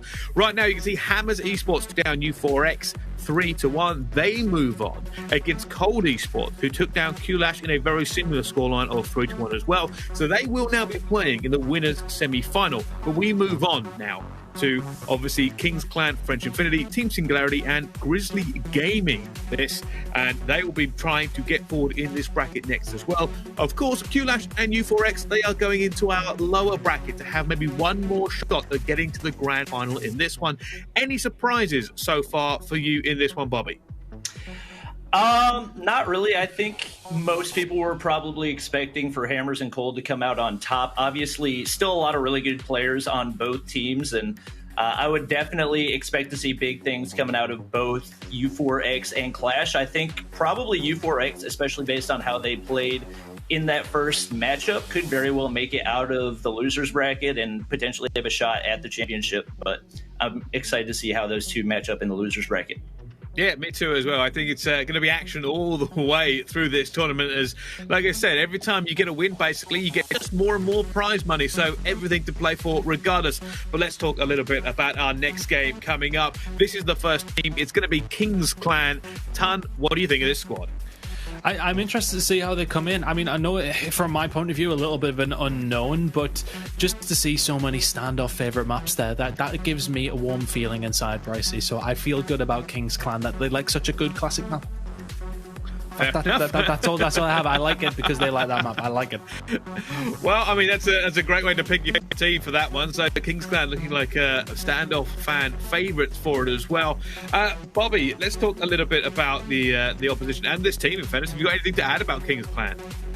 Yeah, so I know Kings Clan is one of the more well-documented and one of the teams that stayed together the longest in the EU region. I know Narcs is one of the OG players, as well as Angel, those who've been playing together for a long time. So I'm interested to see if that team chemistry continues to carry through. Obviously, a lot of these players have actually recently made the transition from tablet over to phone, as well as we do have the Sony Xperia 1 Mark II as the official phone of the championship. So it'll be interesting to see how well they're able to make that transition, but I would definitely be expecting Kings Clan to come out on top, at least in this first matchup. That's fair enough. I think one of the interesting things about Kings Clan is the way they've done their rivals. Some said none. A lot of usually people kind of say teams, right? You say, oh, this team is our rival. No, for Allied Inferno, it's everyone. And for Narcs, it's actually another player. Head for Death is his rival in this game. So I'm looking forward to see when they match up and kind of go to war for it. But speaking of matchups, let's look at our other team. French Infinity are the team that will be going against them first of all. And Bob, I'll throw this one to you to talk us through. Yeah, I know Ace Boogs has definitely been around the competitive scene for a long time, so I'm expecting him to definitely lead this team. Obviously, this is another really solid team. I don't think there are any other French teams in the EU bracket, so this will definitely be big for representing them. But obviously, a lot of HG40s across the top as far as the favorite weapon goes. Right now, that is kind of the meta gun in Call of Duty Mobile, especially since we are in primarily an SMG meta. It's just so versatile from so many different ranges. So not too surprising to see that on there. Definitely going to be a very SMG heavy matchup. No, that's fair enough. I'm looking forward to seeing it. And I think one of the things we can kind of dive into is the meta here. Obviously, Bobby, you're a little bit of an expert going into this one as well. So we'll be leaning on you heavily to kind of educate us all realistically in how we think these teams are doing. But Bobby is going to be one of the things I'm looking forward to is obviously we've talked about the classic Call of Duty maps and the modes here for this one. How do you think that this game mode is this showdown between these two squads is actually going to end up playing out, Bobby? Well, typically standoff tends to be a lot of close range encounters, so that's part of the reason that we saw so many shotguns come into play in the first matchup. Definitely expecting to see more of that in this next matchup. So we've seen something like the Bi-15 and the KRM be two of the most dominant guns. We've also seen some show-ups of the Echo as well. Definitely going to see a lot of that come into play as people are pushing into those hard points especially, but definitely interested to see how this one plays out. Yeah, well, we can see the maps we are going to have in this one. And of course, it is the same as the games we just saw. But it looks like we are actually getting underway. So it's time to jump into this one. Kings Clan versus French Infinity. Over to our casters for this.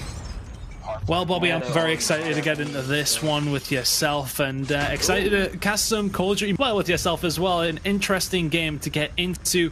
Kings Clan. I mean, you look at them and you think they've got the more experience. Should they be able to walk away with this one? But French Infinity are not ones to be snuffed at. Everybody in this tournament deserves to be here. They went through a grueling process to get to this point. Yeah. Who's going to come out on top in this game, though? I do wonder. Kings Clan with a very, very nice start.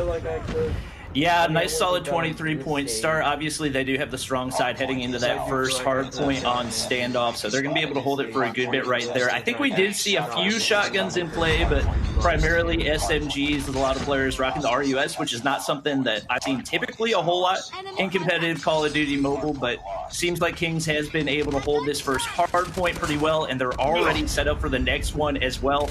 Looks like it's going to be a really tough break for French Infinity, as pretty much everybody for Kings Clan already made that rotation, and they do also have a 33-point lead going into it.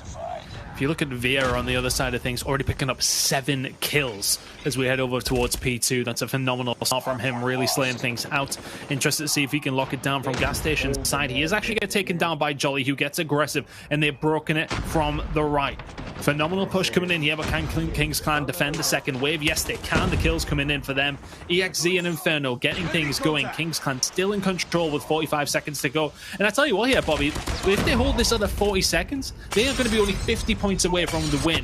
And it's a phenomenal start for Kings Clan. French Infinity, what? How many kills have they got between them? What, 14 so far? Looking at Vieira, he already has half of that himself. So phenomenal start from Kings Clan.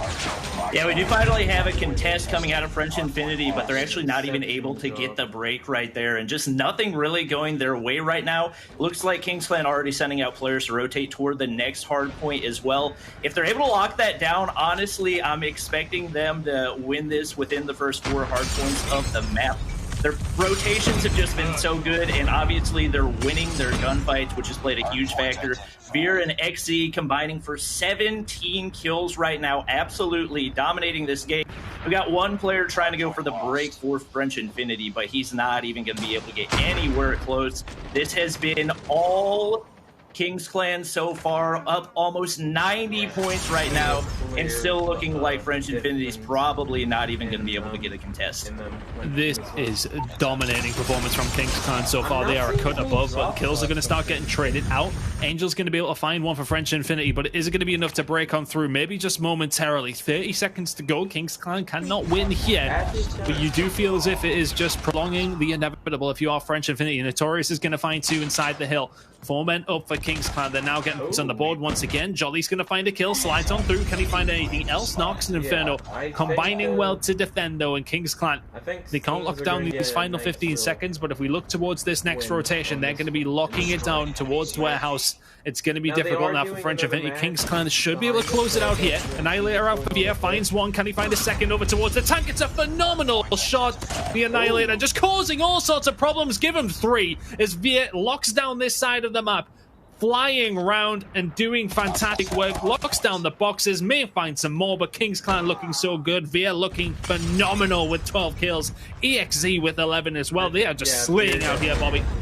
Yeah, Veer with the max value Annihilator right there is going to make it next to impossible for French Infinity to get any type of a break right here. You can see the 100-point lead right now.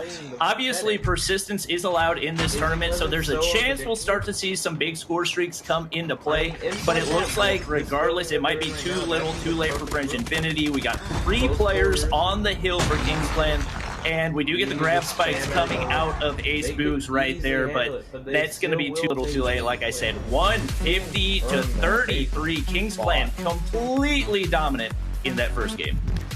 Wow, there we go. Kings Clan certainly holding the crown on that one. What a ridiculous way to open up their tournament for them as well. I mean, we just saw some great plays, and I want to kind of highlight straight away. Let's talk about Veer and the Annihilator ton. He didn't miss, Bryce. He didn't miss. That's true. I mean, just very true. If anybody at home has played COD Mobile, it's difficult for a normal human being to just get your fingers to move that fast in and around the screen. So accurate and so quick, have very high sensitivity, and just locking down these shots. And that is not easy to do. It's not easy to do at all. It wasn't just the Annihilator that he was doing well with. He was slaying crossbow. He had 6 kills coming out of P1. What on earth is going off? What a performance out of him. EXZ not far behind him either. And ultimately, if your teammates are finding those sort of kills within what 4 hills it took in the end, you're going to win the game really quickly. I mean, it was just so hard for them to keep up. On the other side of things, French Infinity really do have a task on their hands now. They just got to have to slay it heavy. They certainly did. That was kind of crazy to watch it come out that time. Like, you expect maybe a slow start could have been an issue here for it. But Bobby, talk to me about that. Why was it so one-sided? What did King's Clan do right?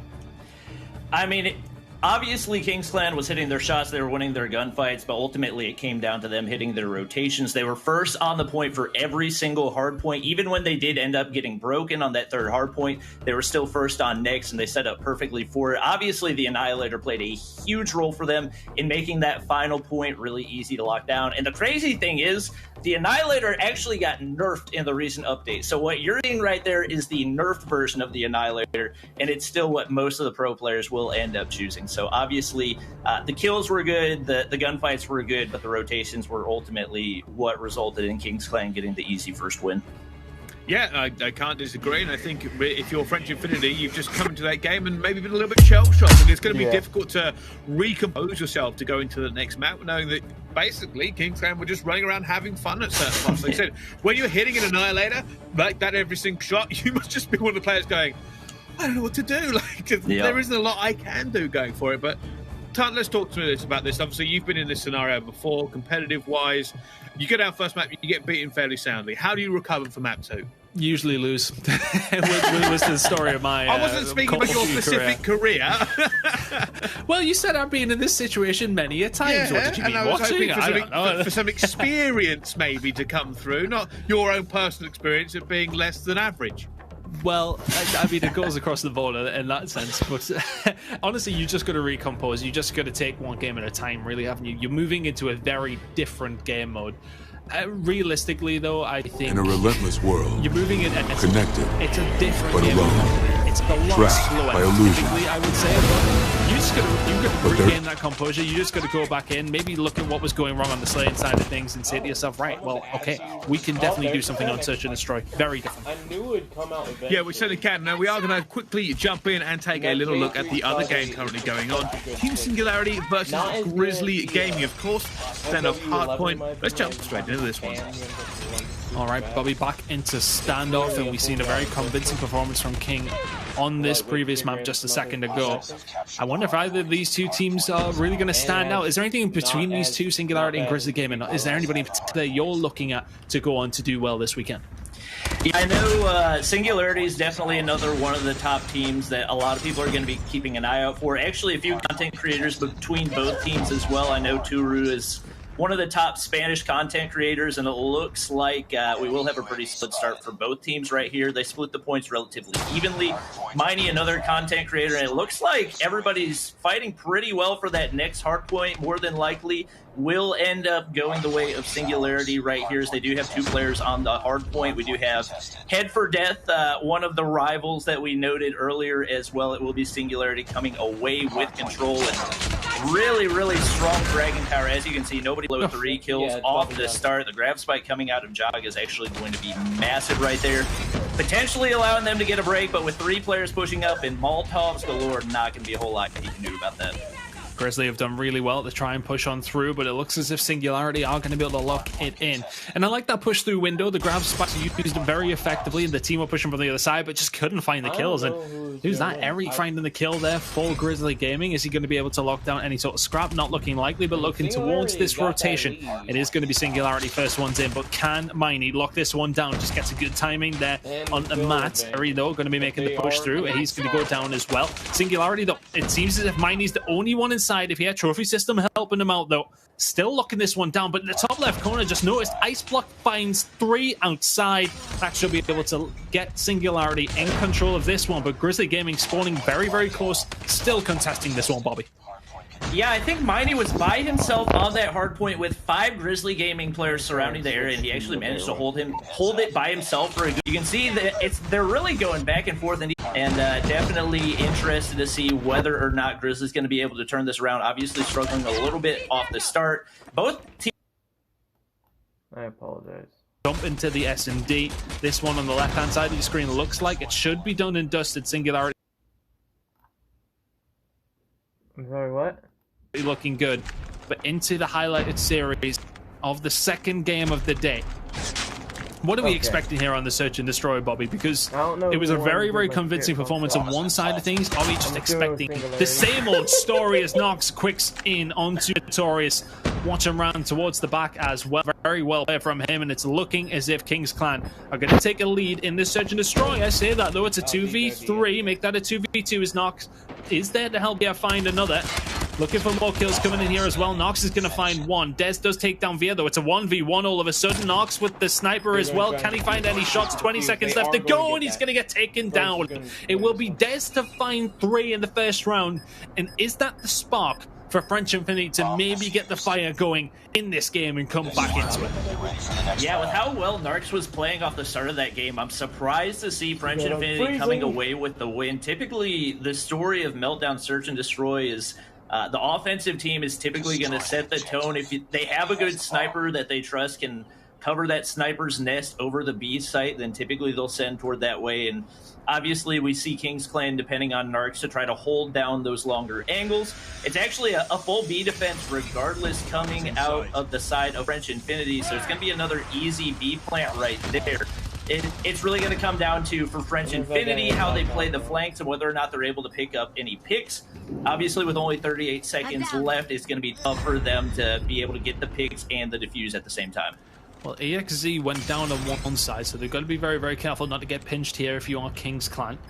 If you're French Infinity, you take your time and try and pick them apart, but Via putting down some shots. Can he find anything here? Good shots towards Jolly. He is going to get taken down as Angel trades one out onto Sabola. Inferno takes down Jolly, so it's a 3-2 in favor of Kings Clan here. The break, is it going to come? 2v2 as Nox goes down. Angel now answering back. It's a 2v1 for Kings Clan. Angel should be able to lock this one down. Can he find the final kill? He can. Ace Boogers goes down. That's 1 apiece.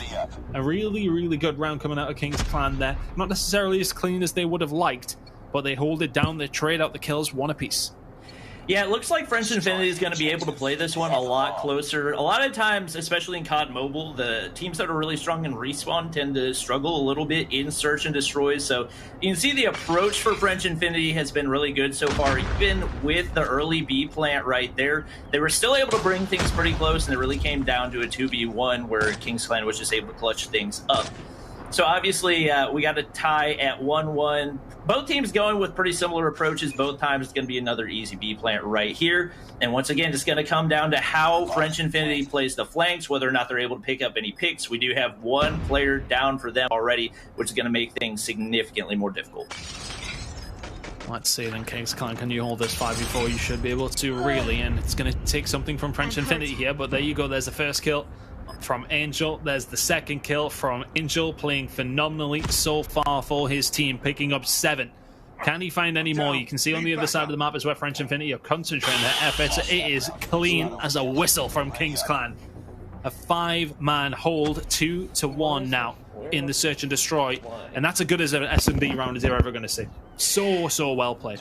Yeah, I'm a little bit surprised that French Infinity hasn't made any adepts, so not surprised to see them making a little bit of a switch right here, and it seems like Kings Clan is going to play more passive off the start, probably expecting the switch up coming out of French Infinity. If we do see Ace Boogs leaving the site, this could be an easy pick for Kings Clan right now, but he's actually going to go over toward B site, which could be a free B plant for Veer. Let's see. What is Veer's move here? Taking the time on one of the slow rounds we've seen. Sabola is going to find a kill, though, so it's a 5v3 now. Veer starts to make the push. Really nice snap, and here comes the rest of Kings Clan with him as well. Can they clear out the rest? Notorious is going to take down Angel, though. This is going to make things just so much harder. Now a 2v3. Vera is going to clean up the kill. They need to get this bomb down with a minute to go. They can take their time with this one. But which way do they choose to go? Are they going to get aggressive? Are they going to maybe wrap this one round? It looks as if they're looking for the kills here, Bobby. Will they find one on the outset? Yes, they will. Now a 2v2. Really, really well played by Via and EXZ. Very, very nice from them. And now, as I said, all of a sudden a 2v2, but they're getting chased down. I don't think French Infinity know where they are. Yeah, Veer actually has all 3 kills so far. Just as I say that, he does get taken out right there. And just like that, French Infinity is going to take the round. It was actually looking like that one could very well go the way of King's Clan, especially with how Veer was playing. But just an unfortunate timing as he does get somebody on top of the ladder right there. Ends up being an easy double kill going the way of French Infinity. And once again, we see the wide open B-side plant coming the way of King's Clan. I'm not really sure what the game plan is right here for French Infinity. We saw both times that they've contested over on the B site. They've been able to win the round, and yet we still see a complete A defense right there. Honestly, it seems like they're just trying to avoid the long-range snipes, and Narcs has actually put away the sniper and is now pulling out an AR right here. So with the bomb down, once again, the pressure is on for French Infinity. They will go down a player again, and with that, it's probably going to be next to impossible for them to turn this round around. Des tries to get through, and Notorious is here with them as well, and it is very, very difficult in this scenario as King's Clan have locked this down very, very nicely. Saying that, though, it is 3v2, but they should still be fine. Both players very, very weak and continue to push, and it's just so easy. In that situation, you maybe need to let your health regen, try and go for the retake, but 3-2 now. Very, very nice player from King once again. But I know what you mean, though, when teams are over-committing the bomb site. So why are they sending all 5 there? Just do a little bit of a split. If you can pick up 1 kill, at least slow down the plant on the other side of things. Then maybe you're in a good spot. But really, a full commitment to both bomb sites, both teams, is causing this havoc at the beginning of rounds. It's either going to be really quiet in terms of gunfights, or it's going to be crazy if these two teams do just at once lock horns every single member inside one side. But a little bit of a slower one this time around. French Infinity on the attack this time around. Yeah, somebody keep an eye on, I believe it was Inferno, is actually using the HVK right now, so typically that's been known as one of the worst ARs in Call of Duty Mobile, but got a recent new attachment that boosts upper body and headshot damage. Headshots actually land for 48 damage with that attachment, which is one of the reasons we see him using that right there. So if you're able to accurately hit your shots, it is an absolute laser and is actually the fastest killing gun in the game. Not too surprising to see him using that right there, but both teams playing extremely passive off the start. Nobody really going for a plant. Nobody pushing either side. Both teams playing the surrounding area of that middle. And interested to see who's going to make the first move, as we do have one dropping already for French Infinity. Once again, King's Clan taking the advantage. XZ still looking to pick up his first kill. We see him using that Echo. Typically, if players are pushing the mid boiler room area, that can be a really deadly gun, but honestly, with all the pushes we've seen over toward the B side, obviously it's just not going to favor that playstyle.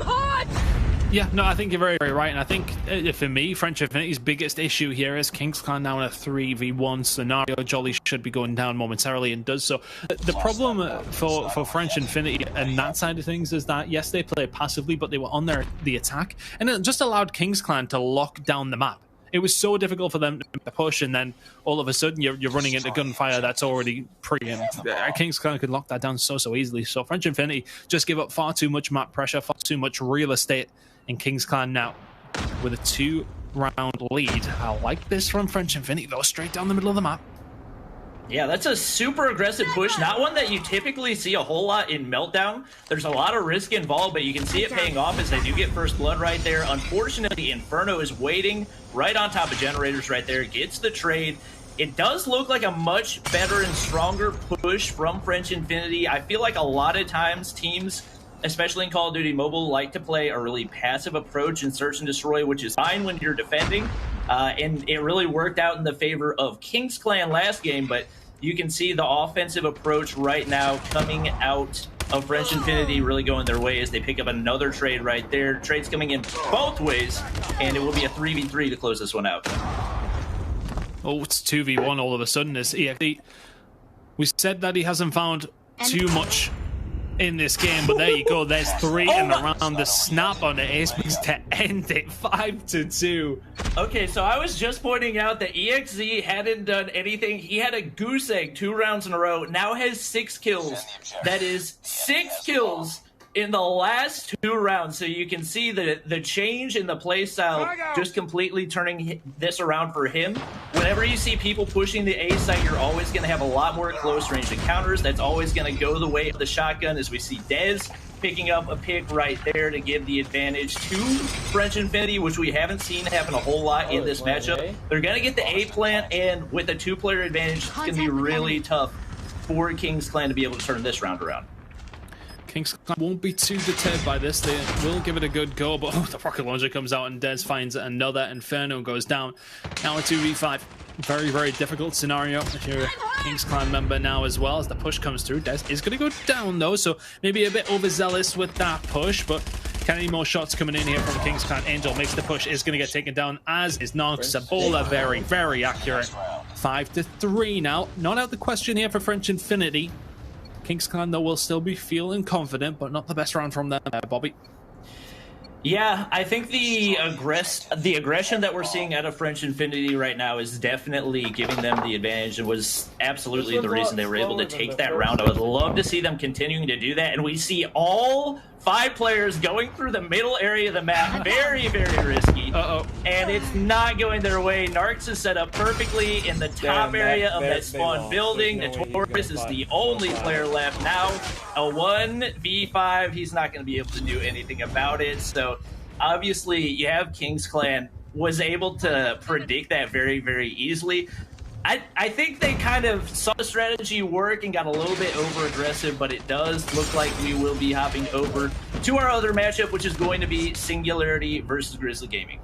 Grizzly. And this one looks like it's going the way of Grizzly Gaming on the S&D. 3-0 up for them right now. After a very, very good performance out of Singularity map number 1, they did eventually lock that one down. S&D has maybe been a little bit harder to come by. 4v2 though, so this is looking like it should be their first round. Make that now a 2v2 as things change up very, very quickly. All of a sudden a 2v1 in favor of Singularity. Grizzly Gaming though, with that 3-0 lead, won't be too deterred by this round loss, which is looking like what they're going to get here. But the thing is here for Tarule, can he defend this bomb? It's going to find 1 kill on the Miney. 55 seconds. Sorry, the bomb is down. He needs to grab a hold of it. Yeah, that was a big frag. That was a big frag right there. It says 2v1, but I believe it is a 1v1. From what I can see, Head for Death is the only person alive for Singularity, and we may actually have a glitched player over on the Sniper's Nest. Turu's going to hop the corner, just barely not able to get the kill right there, and that'll allow both players to reposition. Yeah, I believe we do have potentially a disconnected player on the opposite side of the map. More than likely a big reason why Singularity has struggled so much, especially after they were super, super dominant in that first game of Hardpoint. So we'll see whether or not Head for Death could potentially clutch this one up and give Singularity their first round win. Both players just looking for each other at that point. We do see the disconnected player over in the Sniper's Nest. It is going to be an easy A plant coming out for Turu. A 1v1 as Head for Death pushes into the bomb site. Well, let's see if Turu can lock this one down. 1v1 as said. Head for Death though, is he going to expect to come round on the back? He is, and Turu goes down. He expected the overextension to come round. The flag was coming through. Head for Death, very, very well played, and that's a round that Singularity really did need. 3-1 now. They get themselves on the board. 3-1 is still quite a hill to climb. Yeah, I'm intrigued to see whether or not we do actually have a disconnected player. That's not something I've ever seen from the spectator view, but it does look like everybody is back and hopping into the action for Singularity, so that could definitely be a big turning point for them. We do have one player playing the mid area right now for Grizzly Gaming, and pretty spread out right now, especially for an offensive push. We do have Singularity mostly going over toward the A site, and I think they sent maybe one player over at the B site just to check. More than likely, we'll see him counter-rotate as both teams playing pretty passive. We've seen in the past playing defensive, especially on Search and Destroy Meltdown, just seems to not typically go the way of the offensive team. So we'll see whether or not they're able to capitalize on this. Obviously, Singularity, as the defender, should be at the advantage right now. And I think if you're Grizzly Gaming, you just try and find a pick, then determine where you're going to go with this one. But it looks stiff. There's a hit towards B. Singularity aren't really set up there either. But can they lock this one down? No kills coming in quite yet. Singularity going to have to back off there, but Grizzly Gaming should be able to take control of this bomb site. It seems as if, though, they really can't make a decision on what to do here. Seto is not really in the best spot here. He could get the plant down. Yeah, maybe he needs to go for it. 40 seconds to go here, Bobby. It's a bit of a precarious situation. Super cautious approach from both teams. Obviously, we will get the plant down over on the B site with the trophy system down. Nothing to worry about for them. We got a sniper battle going on between Slayer and Baba Jaga. Like I said earlier, the B site is typically where the snipers are at the biggest advantage, just because you do have that sniper's nest that's able to overlook so much.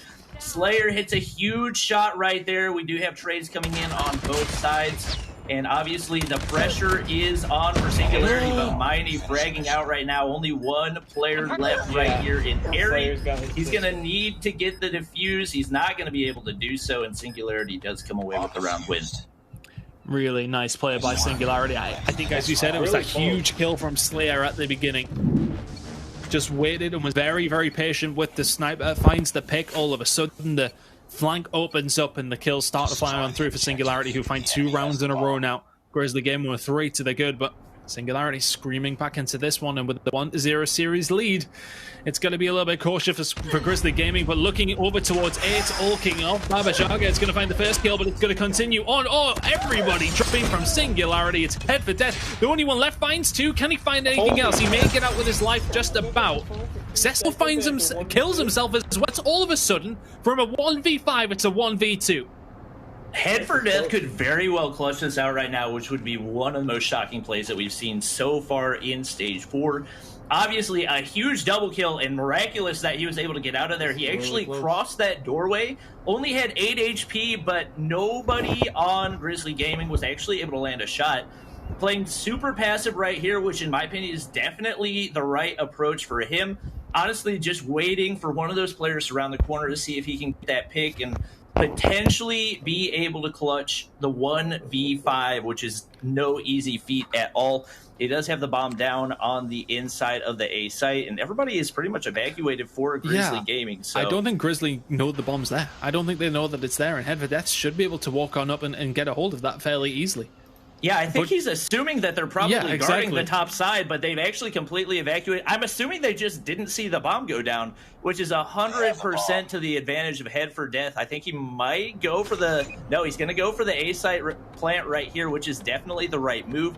I don't think he has any utility to use, so nades coming in over the top could definitely be a risk, but with the bomb down and some easy angles to play, could win it, but it's Turu winning the gunfight.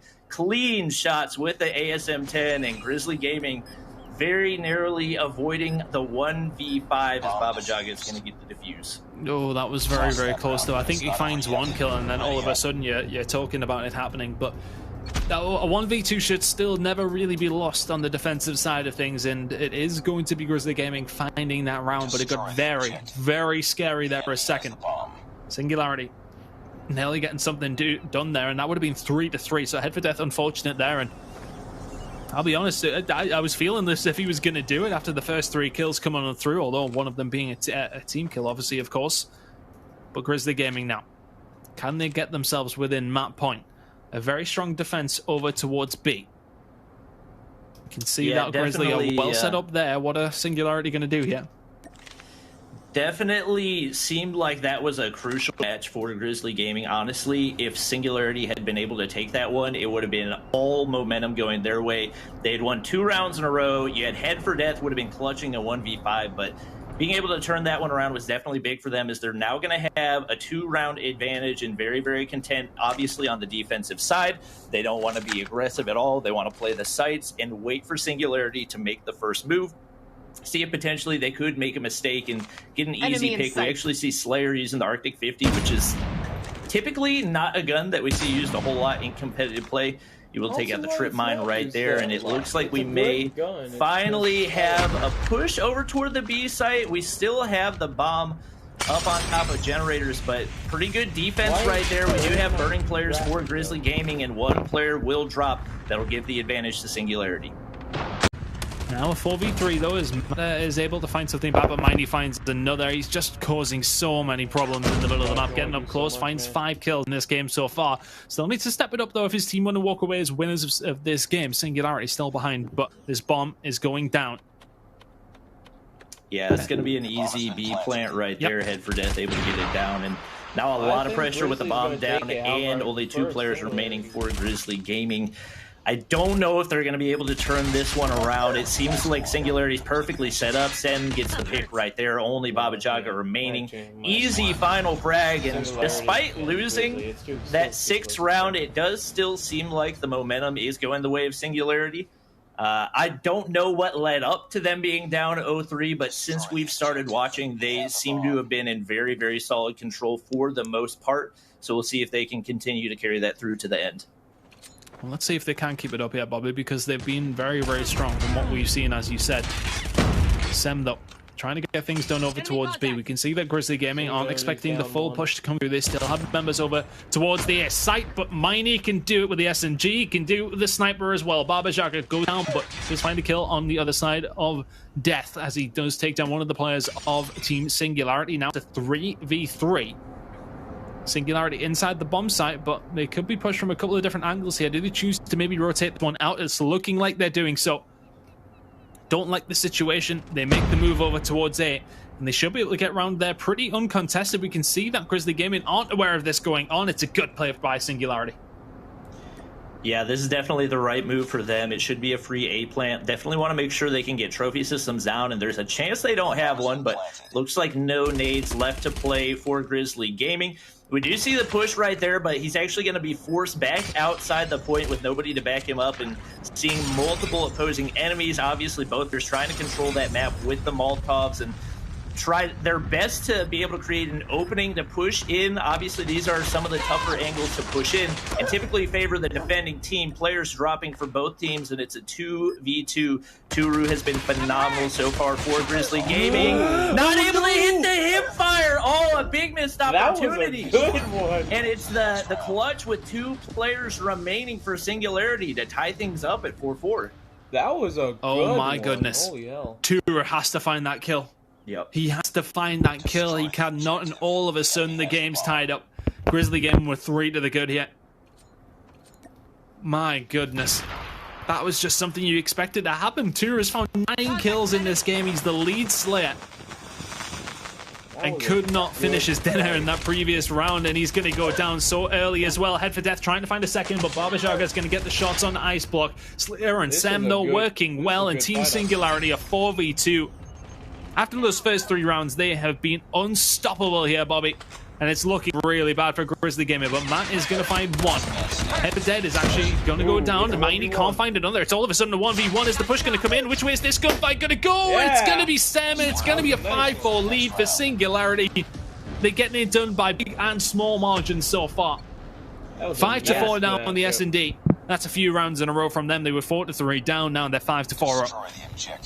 Since we started watching, it has been 5-1 Singularity. Honestly, a little bit shocked to see Turu lose that gunfight over on the outside of A. That would have been a massive momentum changer for his team, and it looks like because of that, it may actually be Singularity coming out on top. They're going to get an easy plant over on the B side. We see Slayer using the new Fennec that's been recently introduced into the game.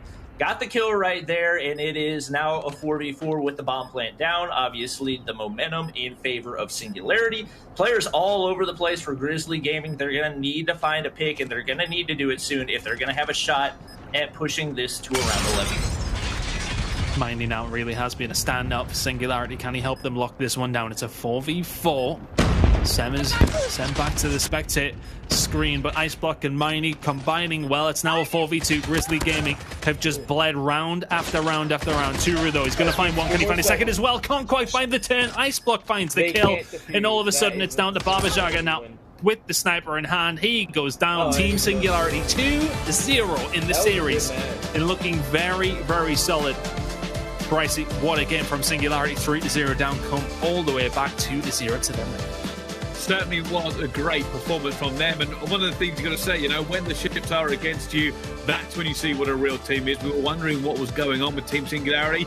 Turns out in Search and Destroy, just a little bit of time for them to get going for it. But so much to unpack from both Search and Destroys, right? Like, we've seen just so many rounds going to that second game that the first game is almost a distance memory. But we're going to talk about it a little bit, first of all, about Kingsman again, going 2-0 up in that first game. Bobby, what did you think of that first S&D? Honestly, right now, I'm trying to remember what happened because there was so much that happened in that matchup with Singularity. Obviously, Kings Clan, their experience just allowing them to be able to come out on top.